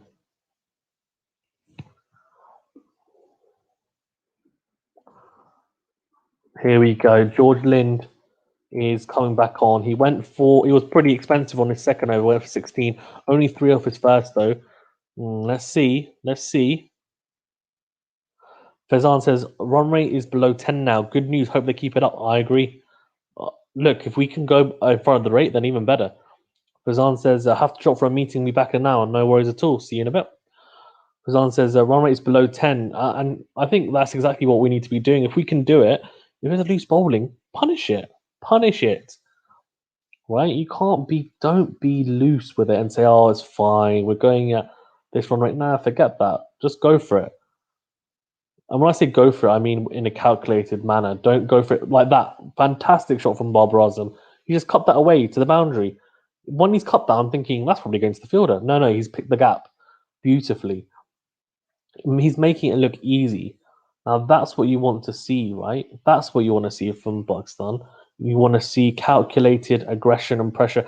And people say, why is he not hitting enough sixes? Well, do you want him to be Asif Ali and get out for like 15? Or do you want him to go on and get 60 and bat sensibly, but also go at a decent rate? Like, kind of both ways, I think. He's going to get 200 strike rate at the moment. What more do you want? What more do you want, Pakistan fans? Come on. 39 off 20 for him and 30 off 19 for Rizwan. So, look, his run rate is definitely, his strike rate even is definitely improved in this T20. But the match situation has completely changed, right? He's coming at the top and wickets are not falling all around him. And he has to go at a quick rate because the chase is big. So let's see how he does here. I'm hoping he stays in long because if he stays until the end, we'll win the match.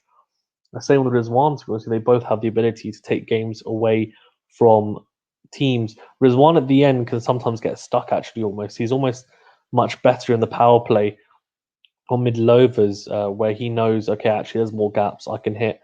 And he's more touch free, and then occasionally he'll hit boundaries and he'll go at a good rate.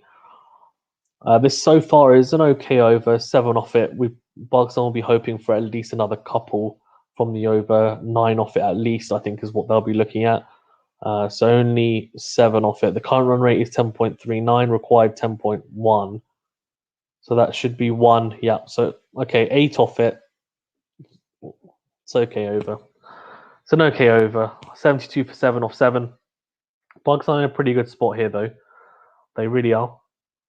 They're going at above 10 and over, which is perfect. That's where you want to be. Let's see if they can chase what would be a record chase. Come on, Pakistan. I want to see them do it. Why would you not want to see them do it, right? That's what it's all about. Come on. Come on.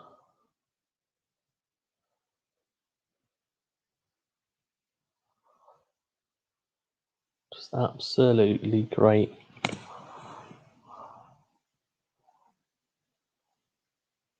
Come on then, guys. Come on. Babar Azam, Muhammad is on. Shamsi's on. Okay, this is going to be a vital passage of play because Shamsi, #1 T20 eye bowler in the world.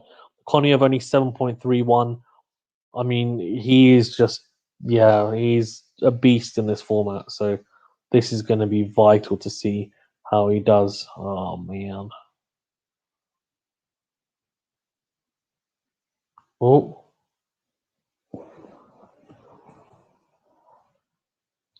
Good little cut shot there from Babar Azam off the strike.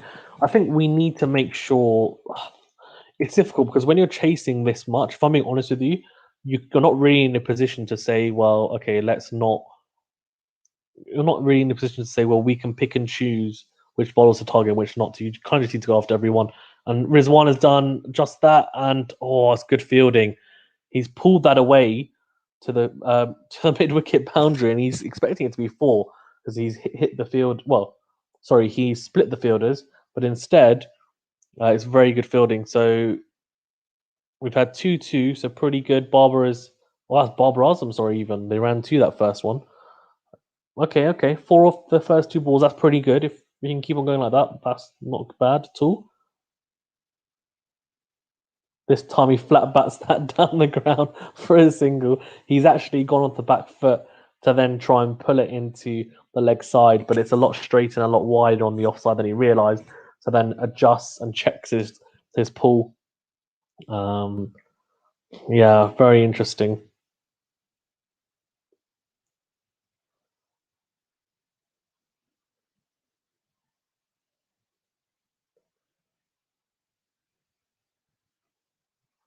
Oh,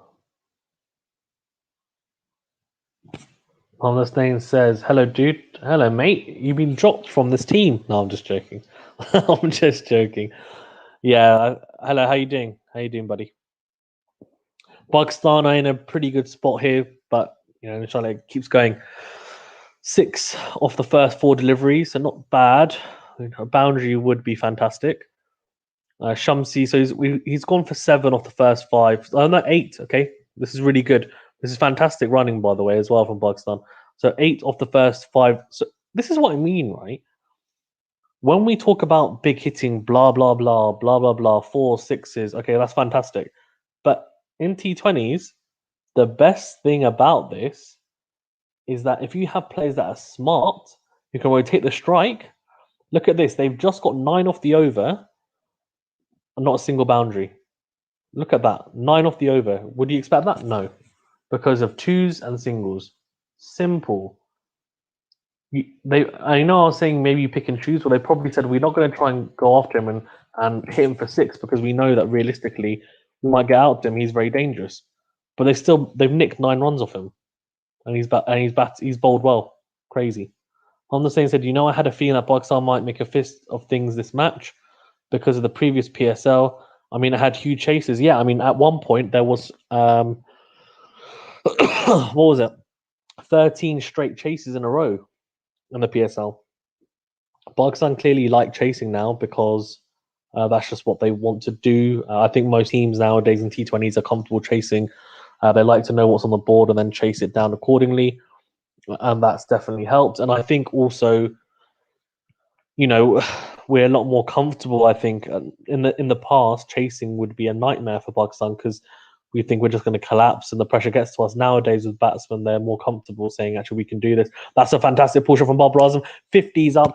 And to all those haters, that is a runnable 50 pretty much.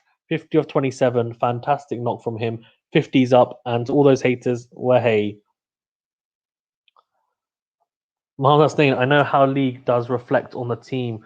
Yeah, it does. It does. 100%. The PSL will definitely reflect on the team. So 110%. Very well said. Mohamed Hasnain says it's just that Barber has a different mindset. Yeah, because he doesn't hit loads of sixes. Why does it matter? If you score, right, if you score a bunch of loads of runs and he's just hit 52 or 27, doesn't matter. He can hit no sixes. I don't care.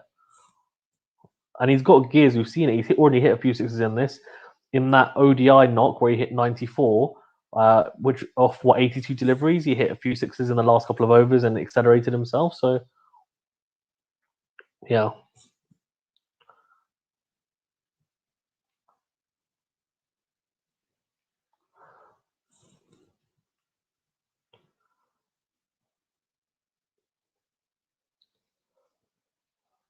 Marlon says Safraz was a brilliant captain. He would not have let 200 happen. I disagree. I'll tell you why. Mohammed, because this track, the average first innings total in a T20 in the Super Sport Park during the day is 209. So 209, right? 209 is the average score at this ground.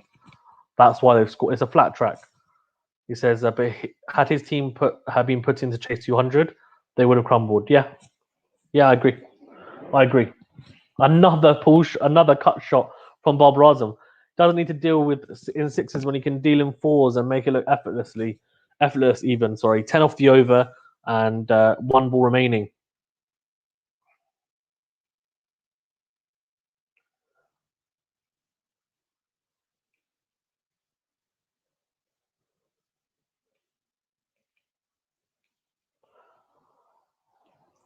Mohamed Hussein says, here it's Barber's team and they believe. I agree. It's really good points there.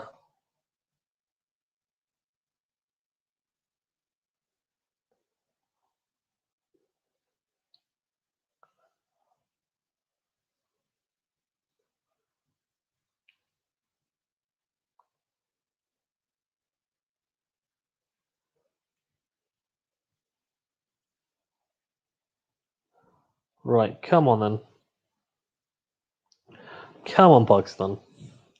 Most T20 runs in this series, Babar Azam 122, but most goes to Aidan Markram, who's hit 3 consecutive 50s. I mean, how good has Aidan Markram looked? Bloody hell. Flipping hell. This guy is a beast.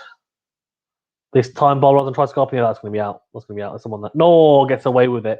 Drop short.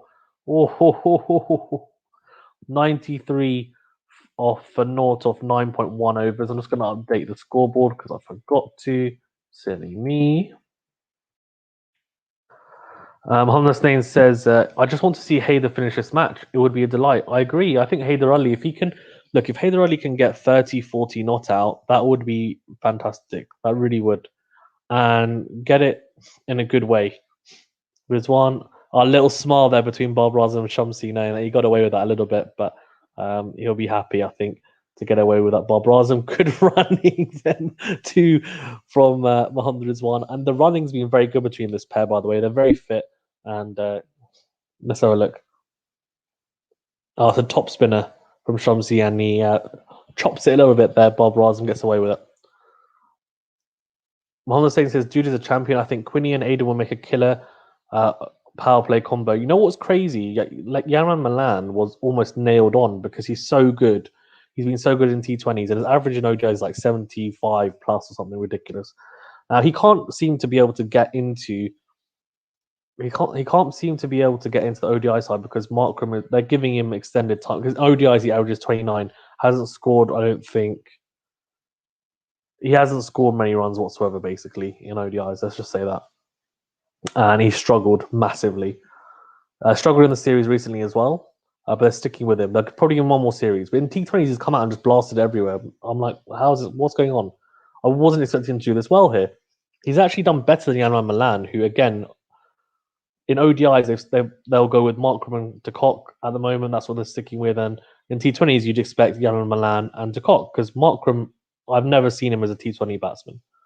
He's just come out and blasted it everywhere. And what you've just said is that they might make a killer power play combo. They have some big decisions to make about the opening pair in ODIs and T20s, because it's a case of Yaman Milan and Markram, right? Are they going to be? I mean, right? Are they going to be in competition with each other? Yes, but which one do you pick? Are you going to stick with one in both formats? So you're going to have de Kock and Milan, say for example, in both formats, or de Kock and Markram in both, or are you going to switch it depending on form? Let's see. I think it's going to be crazy, but it's good. It's a good headache to have. That's an interesting shot from Hodges-One, and he scooped that into the extra cover boundary before one bounce four. That's a crazy shot. Very innovative and very good over in the end. So 6, 7, 8. That's 9 from the over. So not a bad over. Just going to update the scoreboard. It's 101. Right, 101 for naught off 10 overs. So this is a fantastic start from Pakistan, but the best possible start I could ask for. Honest Name says, best ever to be fair. He says, I am honestly very sorry that not a lot of people are watching. No problem at all. So he says, it's just that the IPL is going on and only those people are here who don't see IPL. Yeah, exactly.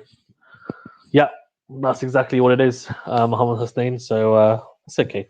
I was expecting it, right? I mean, I was going to cover the IPL, and realistically, like, the channel would grow a lot quicker if I did it, but unfortunately they don't allow Pakistani players to play, so I don't feel right covering it until inshallah Pakistan players can play in it, and like vice versa. I mean, I'd like to see Indian players in the PSL, etc. as well, but yeah, I just, it wouldn't feel right doing it. So one day, if they, once they allow Pakistan players to play, I'll cover it and happily cover it. Mohammed Stain says, but even then, I'd cover this. I always would cover international cricket over IPL, and then I'd cover that as well. A fantastic shot from Babar Azam. Magala, first ball, just stand and deliver, punches it over mid off for 4, and very, very good shot from Babar Azam, and that's what you call pure timing. Really, really good shot. Mohammed Stain says, absolutely. You know, one thing I'd say as well, you're talking about the opening pair, is Markram. If you watch the way he bats, there's not a single slog. There's not a single slog, right, in his whole innings. You're seeing a good flick shot from Babar Azam. You're seeing him just cart it everywhere. Proper shots, though, right? These are shots that you could see potentially in a test match, right? But maybe some of them are lofted, but they're fantastic. They're fantastic shots, like unbelievable shots. All in the textbook, though.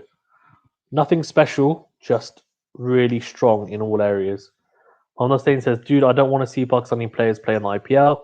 If they don't want us, we don't want to be there. Yeah, that's what I'm saying. As in, what I'm saying is that if they want us to be there, that's what I'm saying. If it changes, like the perception, and like, you know, like, for example, because the players, the Indian and Pakistani players, they actually get along. You can see when they play against each other. That's what happens. And I think that's the thing that, unfortunately, you know, we're in this day and age where politics and governments don't agree, etc., whatever, which it shouldn't really be the case. You should have a case of, you know what, it's sport, it's cricket, and it should happen. It just doesn't. But I'd love to see, for example, Kohli play for Karachi Kings with Babar Azam. That'd be fantastic. Or see, you know, whoever, or see Shaheen Afridi bowl with Bumrah in the IPL. Like, that's what you want to see, right? That'd be fantastic to see. And like, why not? That'd be great. And realistically, if the Pakistani players play in the IPL, they improve, and also likewise, if the Indian players play in the PSL, they improve as well. I think it's just natural.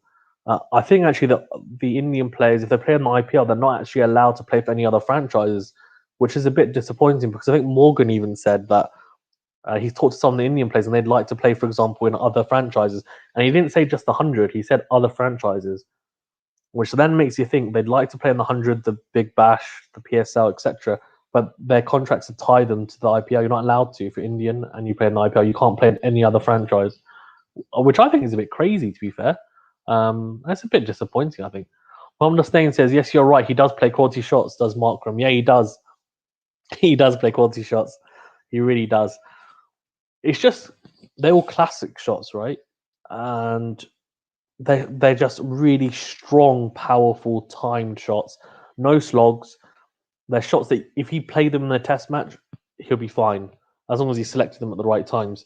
And that's what makes him amazing, I think. Is he's just a pure timer of the ball, and he's so talented. Like, I don't think they realize how talented the player is. Some people don't realize. Aidan Markram is an absolute beast of a player, and he's starting to. I think he's just starting to fulfill his potential. Starting to fulfill it, he really is. That's a pretty good overbox on 11 off it. 112 for naught. They're going at a pretty good rate here and continuing to go. And Babar Azam 101 going really good. Honest Name says, dude, just let the Major League Cricket arrive. They will play more.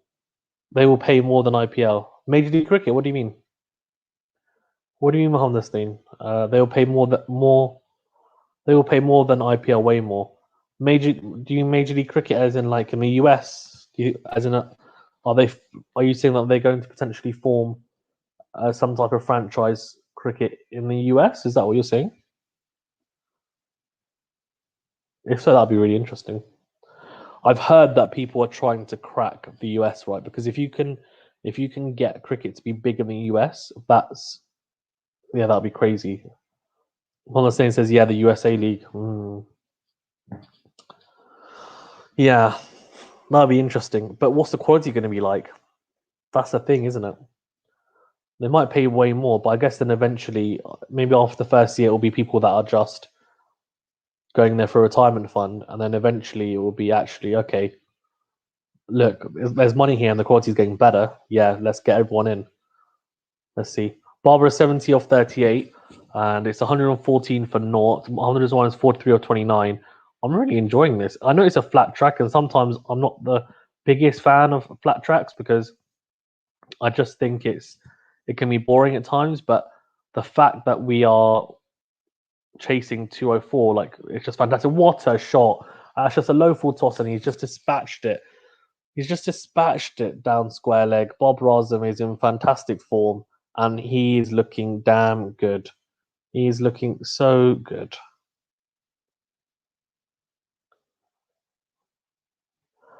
Right. Mohammed Stain says, I think it'll start in 2022. Yeah. Yeah, okay.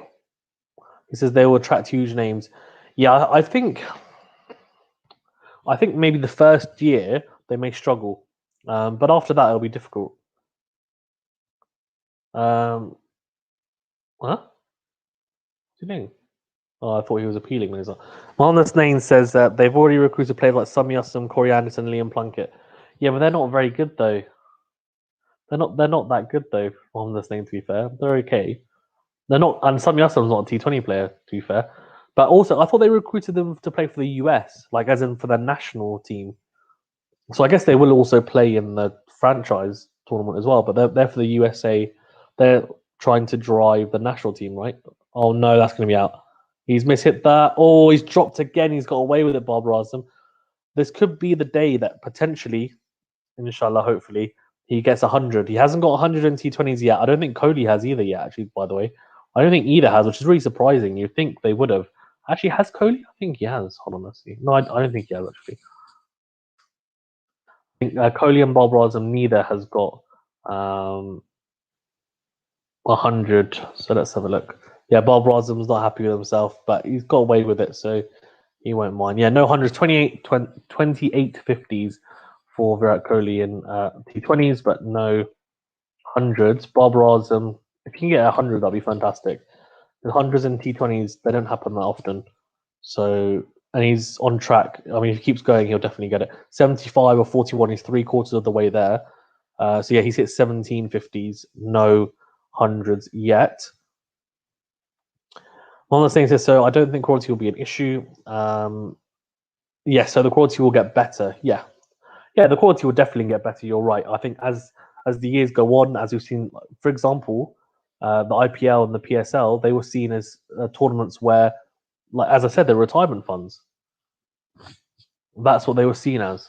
They were seen as being retirement funds. Like you go there, you get a big payday, and the quality's okay, but nothing special. Nowadays, people saying crazy stuff like some franchise teams might be international teams, which I'm not going to go into because I think it's crazy to say or even think about. But like people are saying no, which is fine. It's up to them. One of the saying says I think they will allow more than 4 international players. If they do, then I think it will definitely help. So the quality should be good. He's saying, yeah. I mean, if it's like 5 international players, then I think again it will help, and it will help. But they don't want to have too many. The reason why I say that is because realistically, if you want your country to grow, which is why they're going to be doing it as well, they'll want to have good players in there to help the US players improve. So you need to have enough international players in there to help improve it, but also you want to have enough American players that they can improve, right? Oh, that's a 6. That's a big boy shot from Babar Azam. That's 6 runs. Yes, boy. Come on, 82 or 43. Let's go. Let's go.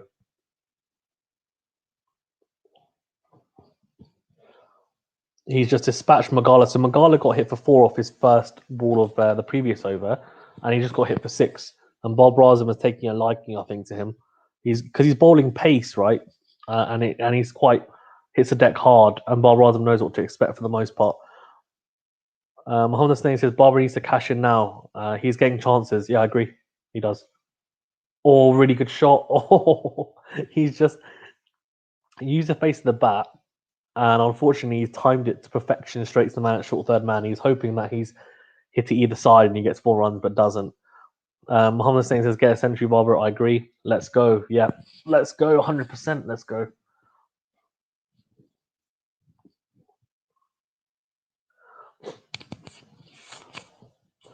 "77 runs needed from 46 balls. What are we thinking?" I think Pakistan can do it. Come on. Come on, Pakistan. 77 needed from 46 balls. 4 balls left in this over, 6 from it so far. Babar Azam punches that down the ground. That should be 1. It is 1. Okay. 4 off the first 3. Sorry, 7 off the first 3. It's okay. It's okay. If we can double that, that'll be good. Even if we can get 10 off this over, it's a decent over. I'll be looking to get 11 or 12. So Pakistan and Super Sport Park, we've only played 2 matches and won both. Interesting. Interesting. Obviously like it here, but this would be a record total, record chase even, and that's a good shot. That's a fantastic shot from Mohammed Rizwan even, sorry. He goes to paddle it over the top, but then he adjusts because it's too full, and he just almost hits it along the floor to the boundary. Very, very fine, a fine leg. Fantastic shot from Mohammed Rizwan. Really, really good stuff from him.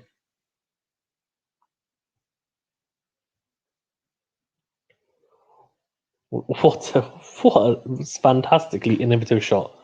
Really, really good shot.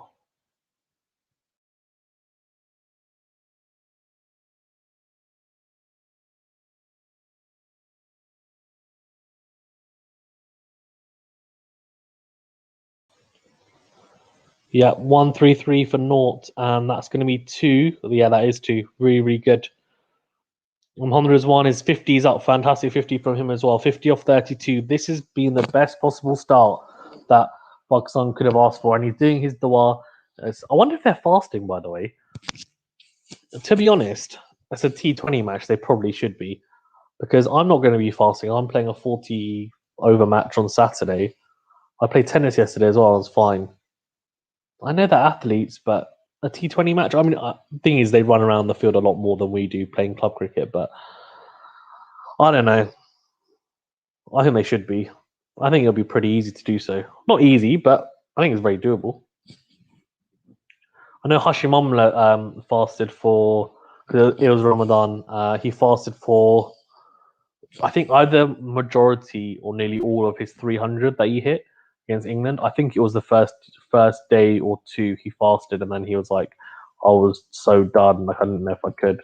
Anyway, it's 135 for naught off 13 overs. Really good start from Pakistan here, going at above 10 and over, which is perfect. It's the ideal scenario really for Pakistan here to go at this. You couldn't really ask for anything more. I think you'd just be being really greedy. So fantastic stuff from them. Really, really happy to see this going along. Mohammed Stain says Eunice Khan also fasted in test match. Nice. Thing is, right, is I find that when I fast and I play, I actually tend to play better because they say that when you fast, you go into this what's the word? My physio actually talked to me about this. I had physio a couple of years ago, and he said this to me. You go into a sorry, he said a ketonic. No, it's a ketonic, isn't it? No, hold on 1 second. Oh, it's a drop. Oh, it said drop. They've just dropped Mohammed Rizwan. Oh dear. Ketogenic state, he said. So if you go into a ketogenic state, then what that means is that your level of concentration, because you're like eating into your reserves that you've got there for your starvation mode, basically, and so you go into a very like concentrated state. And he said that's why it can help you playing when you play sports stuff. Van Biljon's dropped that, by the way, at Gully, and it's a bad drop. It's a pretty easy one, to be fair. And he's kicks the ground in frustration, and he didn't manage to get a bat, and he just dropped. So that's his contribution. That's a huge shot for Babar Azam. What a shot! He just pulled that into the bank for 6. What a shot! 89 off 46 for Babar Azam. They're looking at Van Biljon, but he didn't drop Babar Azam. He dropped Rizwan. So fantastic shot though from Babar Azam. Really, really good shot.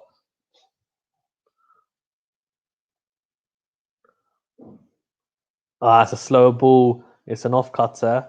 Is this the drop catch? No, it's not. This is the 6. Mohammed Hussein says it's bad fielding. I think you meant. Yeah, that was bad fielding to drop Mohammed Rizwan, because that would have been a pretty big moment really to get a new batsman in. So these two are going well. Hopefully they can continue. That's a pretty good Yorker, but Babar Azam just flicks it into the leg side after hitting a 6. He's on 90 now, I think. Yep, 90 off 47. This is a really good knock from both.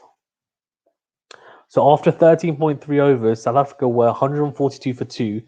Pakistan are 143 for 0. So that shows how close these two are. Crazy to think. Crazy to think about, it really is. They're so close, but, right? Babar Azam is, he's crazy. 90 off 47. And we've actually got more wickets in hand. Oh, hold on. That's going to be 6. That's a big boy shot, is it? Yes, it is. What a shot. What a shot from Mohammed Rizwan. 6 runs over mid-off. Fantastic shot. And they have to go and fetch that. And this is becoming a very big over. Really, really good shot from Mohammed Rizwan. So it seems like South Africa are fielding like Pakistan, I think you're trying to say. Yeah. Yeah, potentially.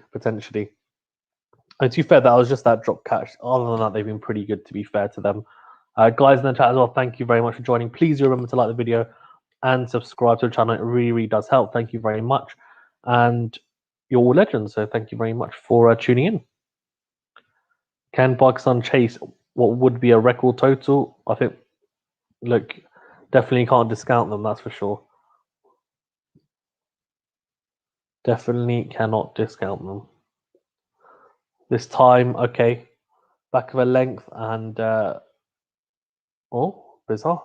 Is it overthrow? Yes, it is an overthrow. This has been a very, very poor over from South Africa. Required run rate is now below 9. This has been a big over for them so far.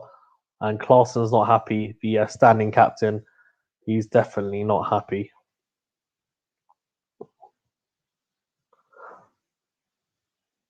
Right, come on, boys.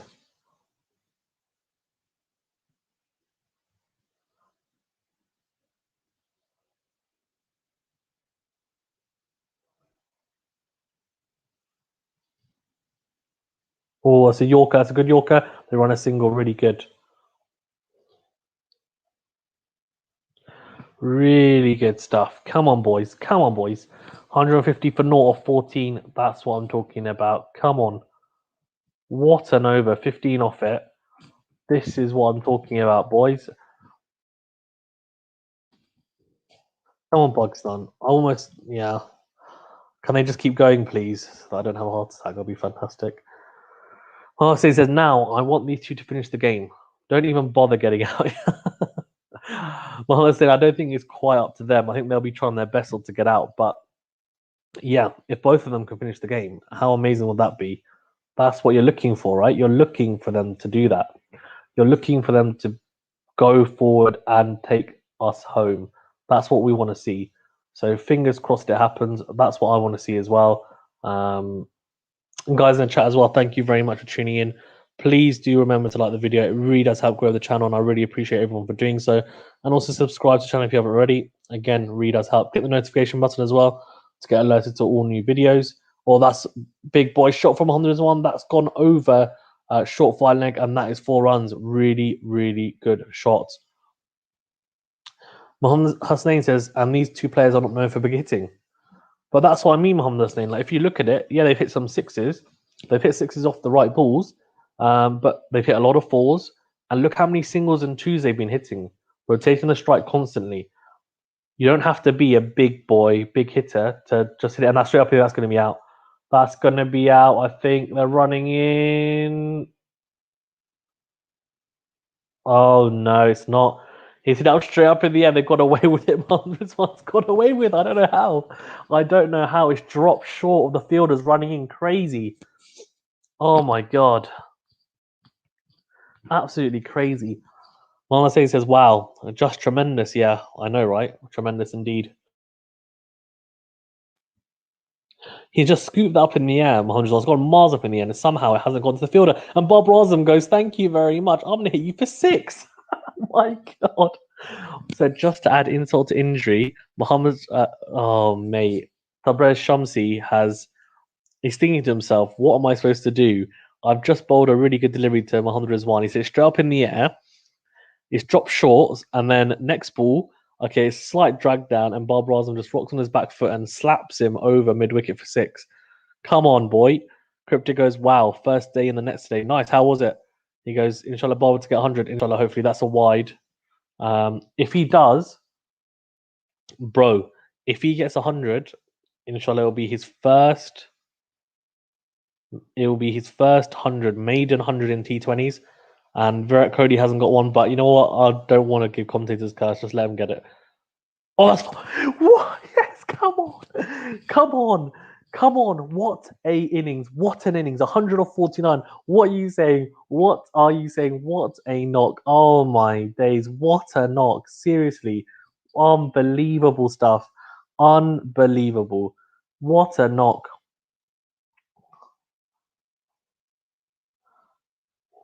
Oh my days. Oh my God, what a knock.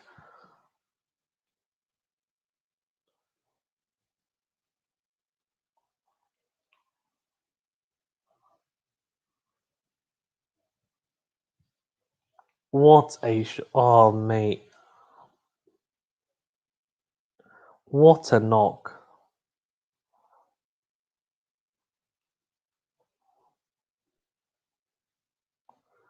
Come on.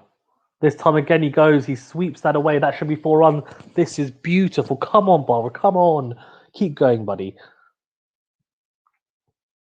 Come on.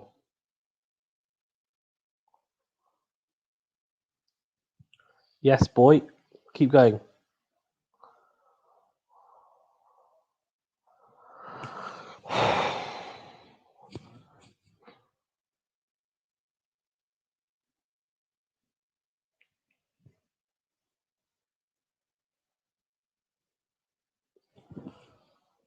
Here we go. Come on.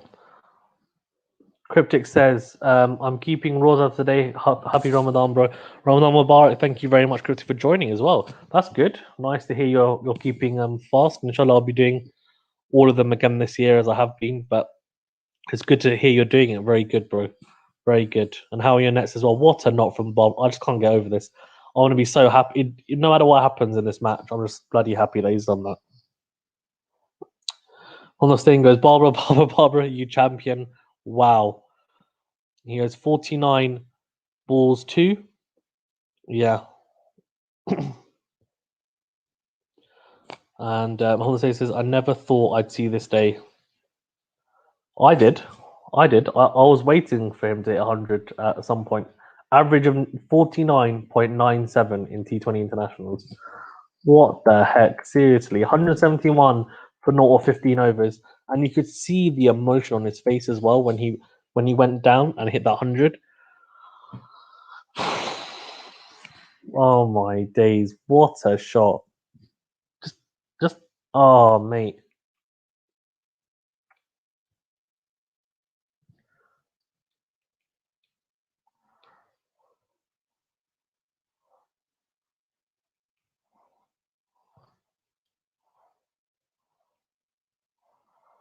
Come on.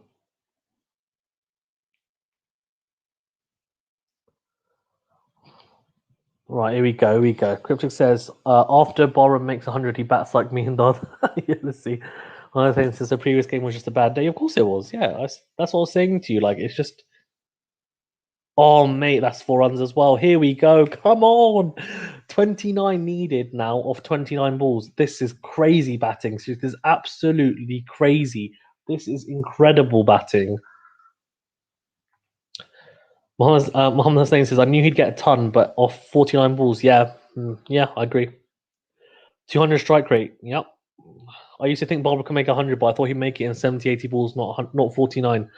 No, I thought probably he could make it in 60. I think 49, I'm a little bit surprised about the 49, to be honest with you. Like, strike rate over 200 is unbelievable. But I would have thought he could have done it in maybe 60 balls. But the way that he's done it today is just unbelievable. It's but amazing, yep. Cryptic says, wow, the greatest Pakistani batsman. Barbara gets a 50 in his bad days. Thing is, right, people forget that the last match that we played, wickets are falling all around him. Like, what do you expect him to do? Just to come out blasting it? Like, it's not easy because there's a lot of pressure on him. If he gets out, then we're screwed. So people need to be a bit more clever about and think about it, right? You have to. Rizwan, by the way, has played his part 64 of 39. Really, really, really good knock from him as well. 176 for naught or 15.3 overs, 64 or 40, 110 or 53 for Babar Azam. This is an absolute beauty of the highest successful chase by Pakistan, as I said, was in that first T20, 189 for 6. Was that hopefully we can get, if we chase this down and be the highest ever chase by Pakistan in T20s, let's do it. Come on. Or very good running again. See, the running has been key. I'm telling you now, the running has been key.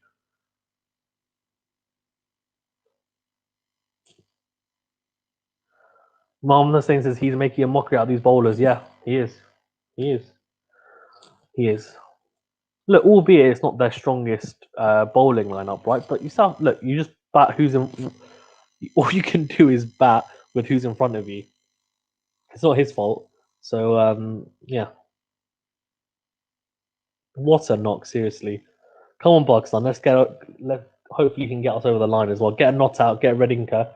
That'd be fantastic.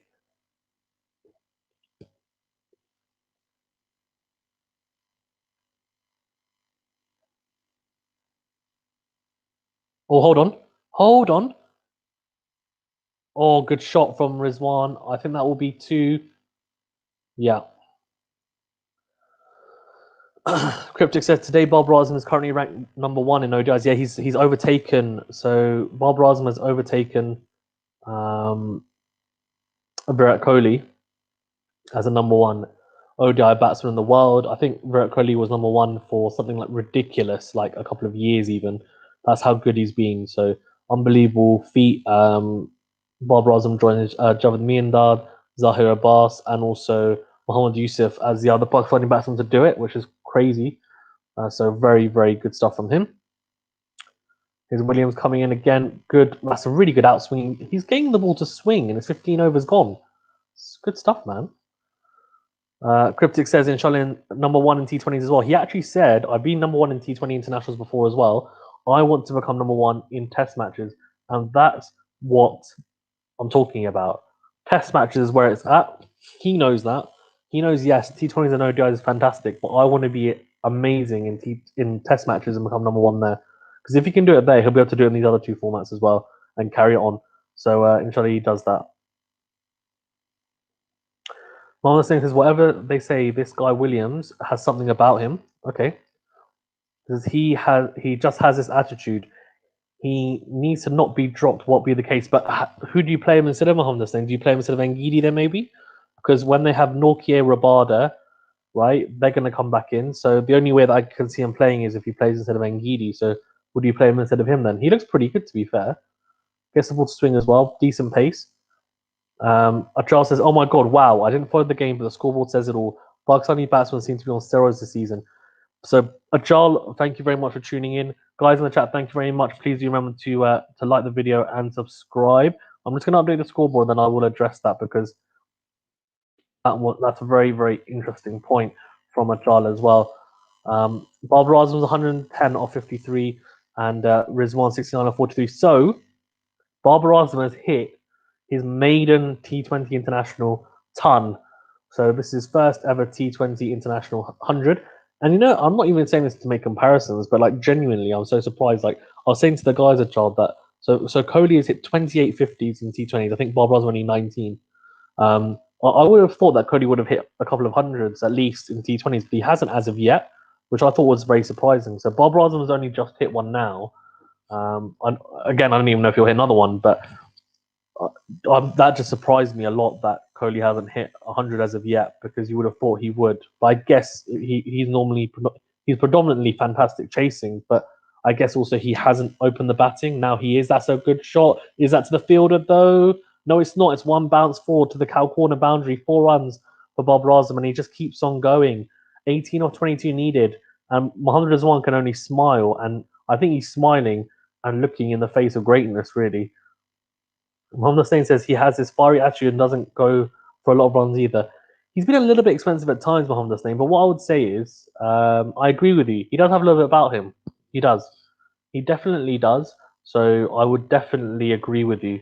I would definitely agree with you on that. I think potentially he could have a chance of getting in the side, but I think Ngidi needs to perform badly for him to get in the side, personally.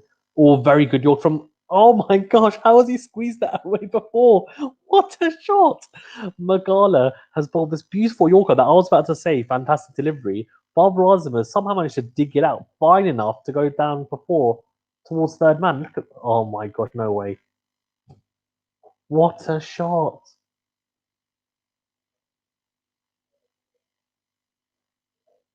My gosh, what a shot! What the hell? Unbelievable. Oh my days. It's like watching Williamson, Kohli, and Root all in one at the moment. It's just ridiculous. They're looking for 2. They should get 2. They run it quick enough. Yes, they do. This is just unbelievable. I can't. I'm witnessing greatness here. This is just. I can't. I have no words at the moment. 12 of 20 needed. This is unbelievable. Seriously, this is absolutely unbelievable.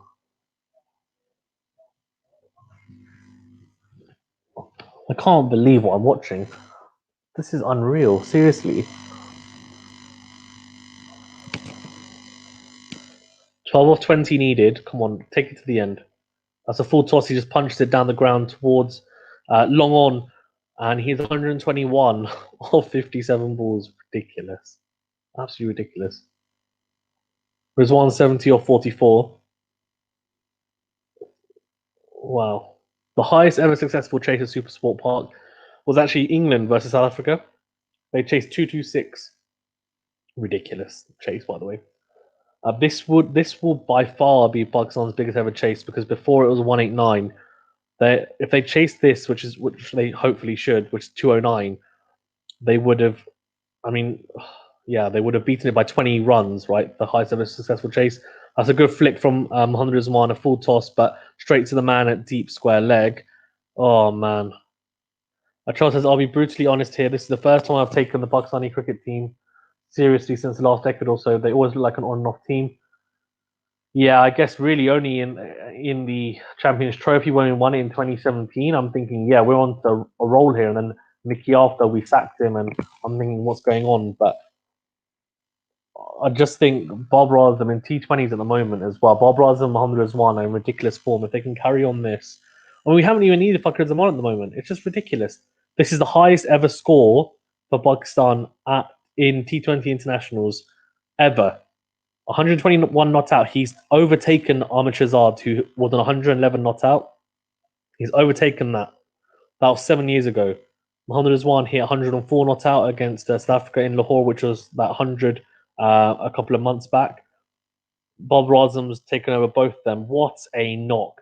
Guys in the chat, thank you very much for tuning in. Please remember to like the video and subscribe to the channel. If you haven't already, you're all legends. Thank you very much for tuning in. And click the notifications button to make sure you are alerted to all the new videos.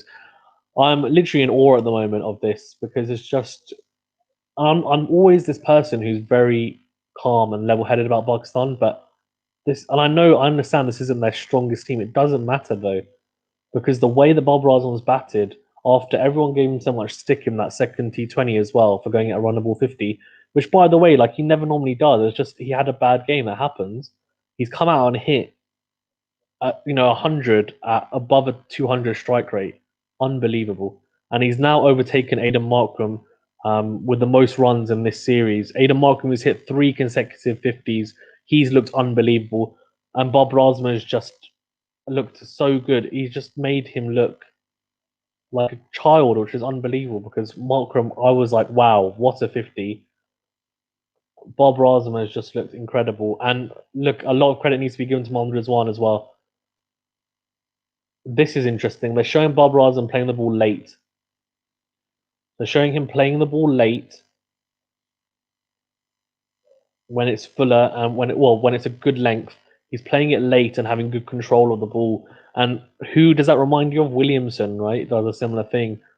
But he also has those flowing drives that you want to see as well. So this innings has had everything. It really has. Unbelievable. Oh, my days. Charles, Pakistan has a chance to build a dream team like the one they had in the 90s.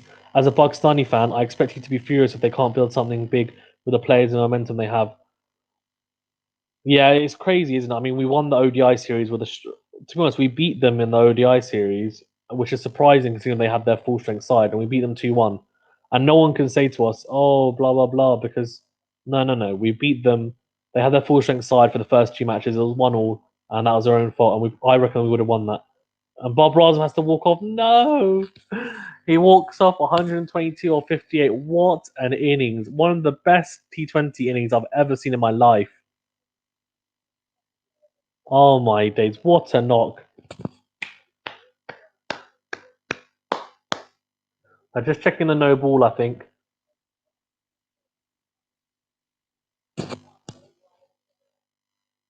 But I think that's out. He's just gone to uppercut, a short delivery from Williams. He walks off. What a knock. 122 or 59. And that is unbelievable. That's unbelievable. Seriously. What a knock.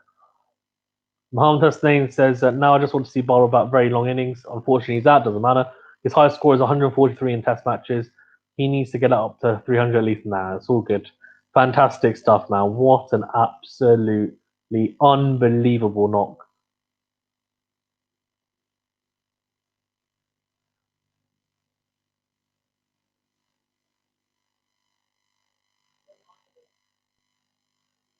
What a knock.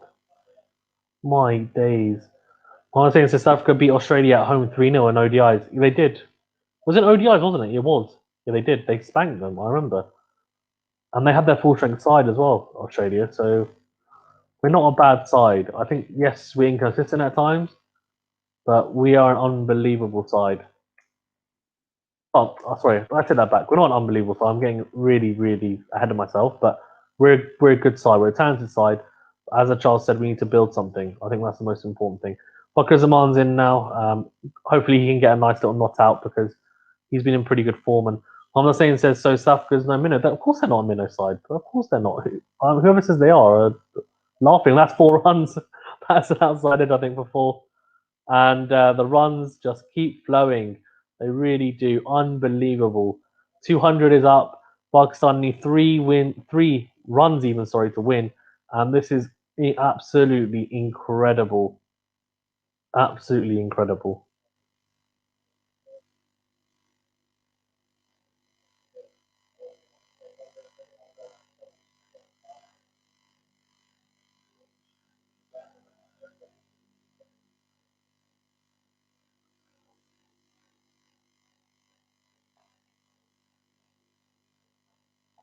Oh, that'll be the game.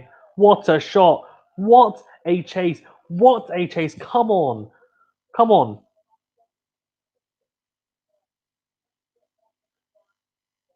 Unbelievable! What a knock! Seriously, what an innings! What a performance from Pakistan! Come on, boys! One of the things is spectacular squad. Taylor should have been sent. Nah, that's fine. But who cares? We're winning this. We won this. We won by 9 wickets. What a victory! Come on, boys! Highest ever T20 chase for Pakistan. We've beaten the previous score of 189. We've chased 209. What a win! And we lead the format series 2-1. Come on, Pakistan.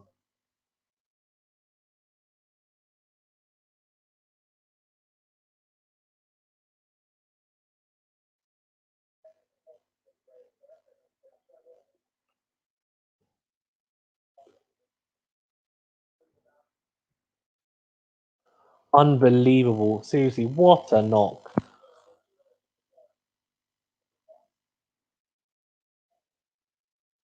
We chased it with plenty of time as well. 2 overs to go. Crazy. Honestly, says, wow, I am awestruck. Wow. Whew. That is crazy, seriously. Unbelievable. What a win. I just can't get over this. What a win. Come on, Pakistan.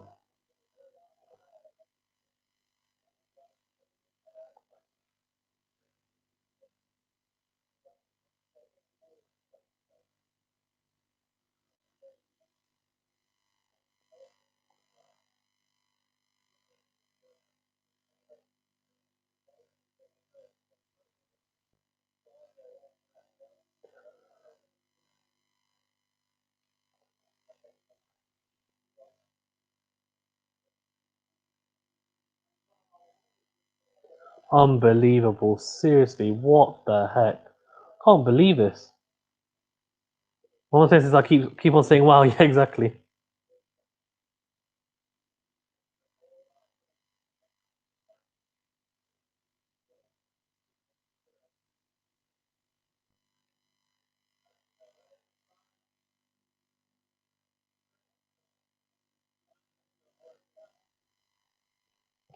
My God. Who says Pakistan win? It just doesn't matter. As a Pakistani fan, their sort of performances are least expected. Exactly. What a performance. What a knock from Rizwan. What a knock from Babar Azam, especially. And Pakistan at the end, Mohammed Rizwan with the. I mean, I can't believe this. I genuinely, what a knock. Unreal.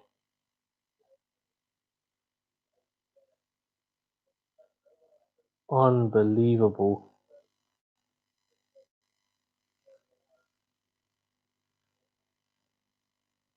Unbelievable.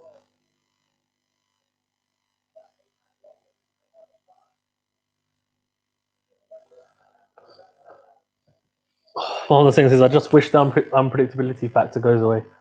Man, what can you do? What can you do, eh? What a knock, though. I can't get over how I was just watching it thinking, you're just making it look easy. It's just crazy. Absolutely crazy.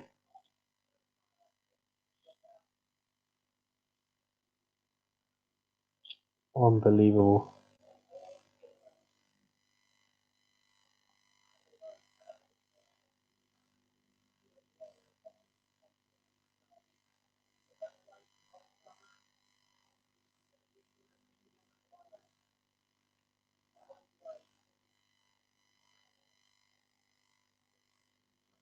Unreal. What I just so one match to go. Hopefully we can just win that and really just put it to bed and say, you know what, we've been dominant here. Come on, boys. What a performance! What a performance! Come on, guys in the chat. Thank you very much for tuning in. Please remember to like this video and subscribe to the channel if you haven't already. I will be doing a review pretty much straight after this now, and I'll release it as soon as possible. So keep an eye out for that as well. What a damn knock! What a knock!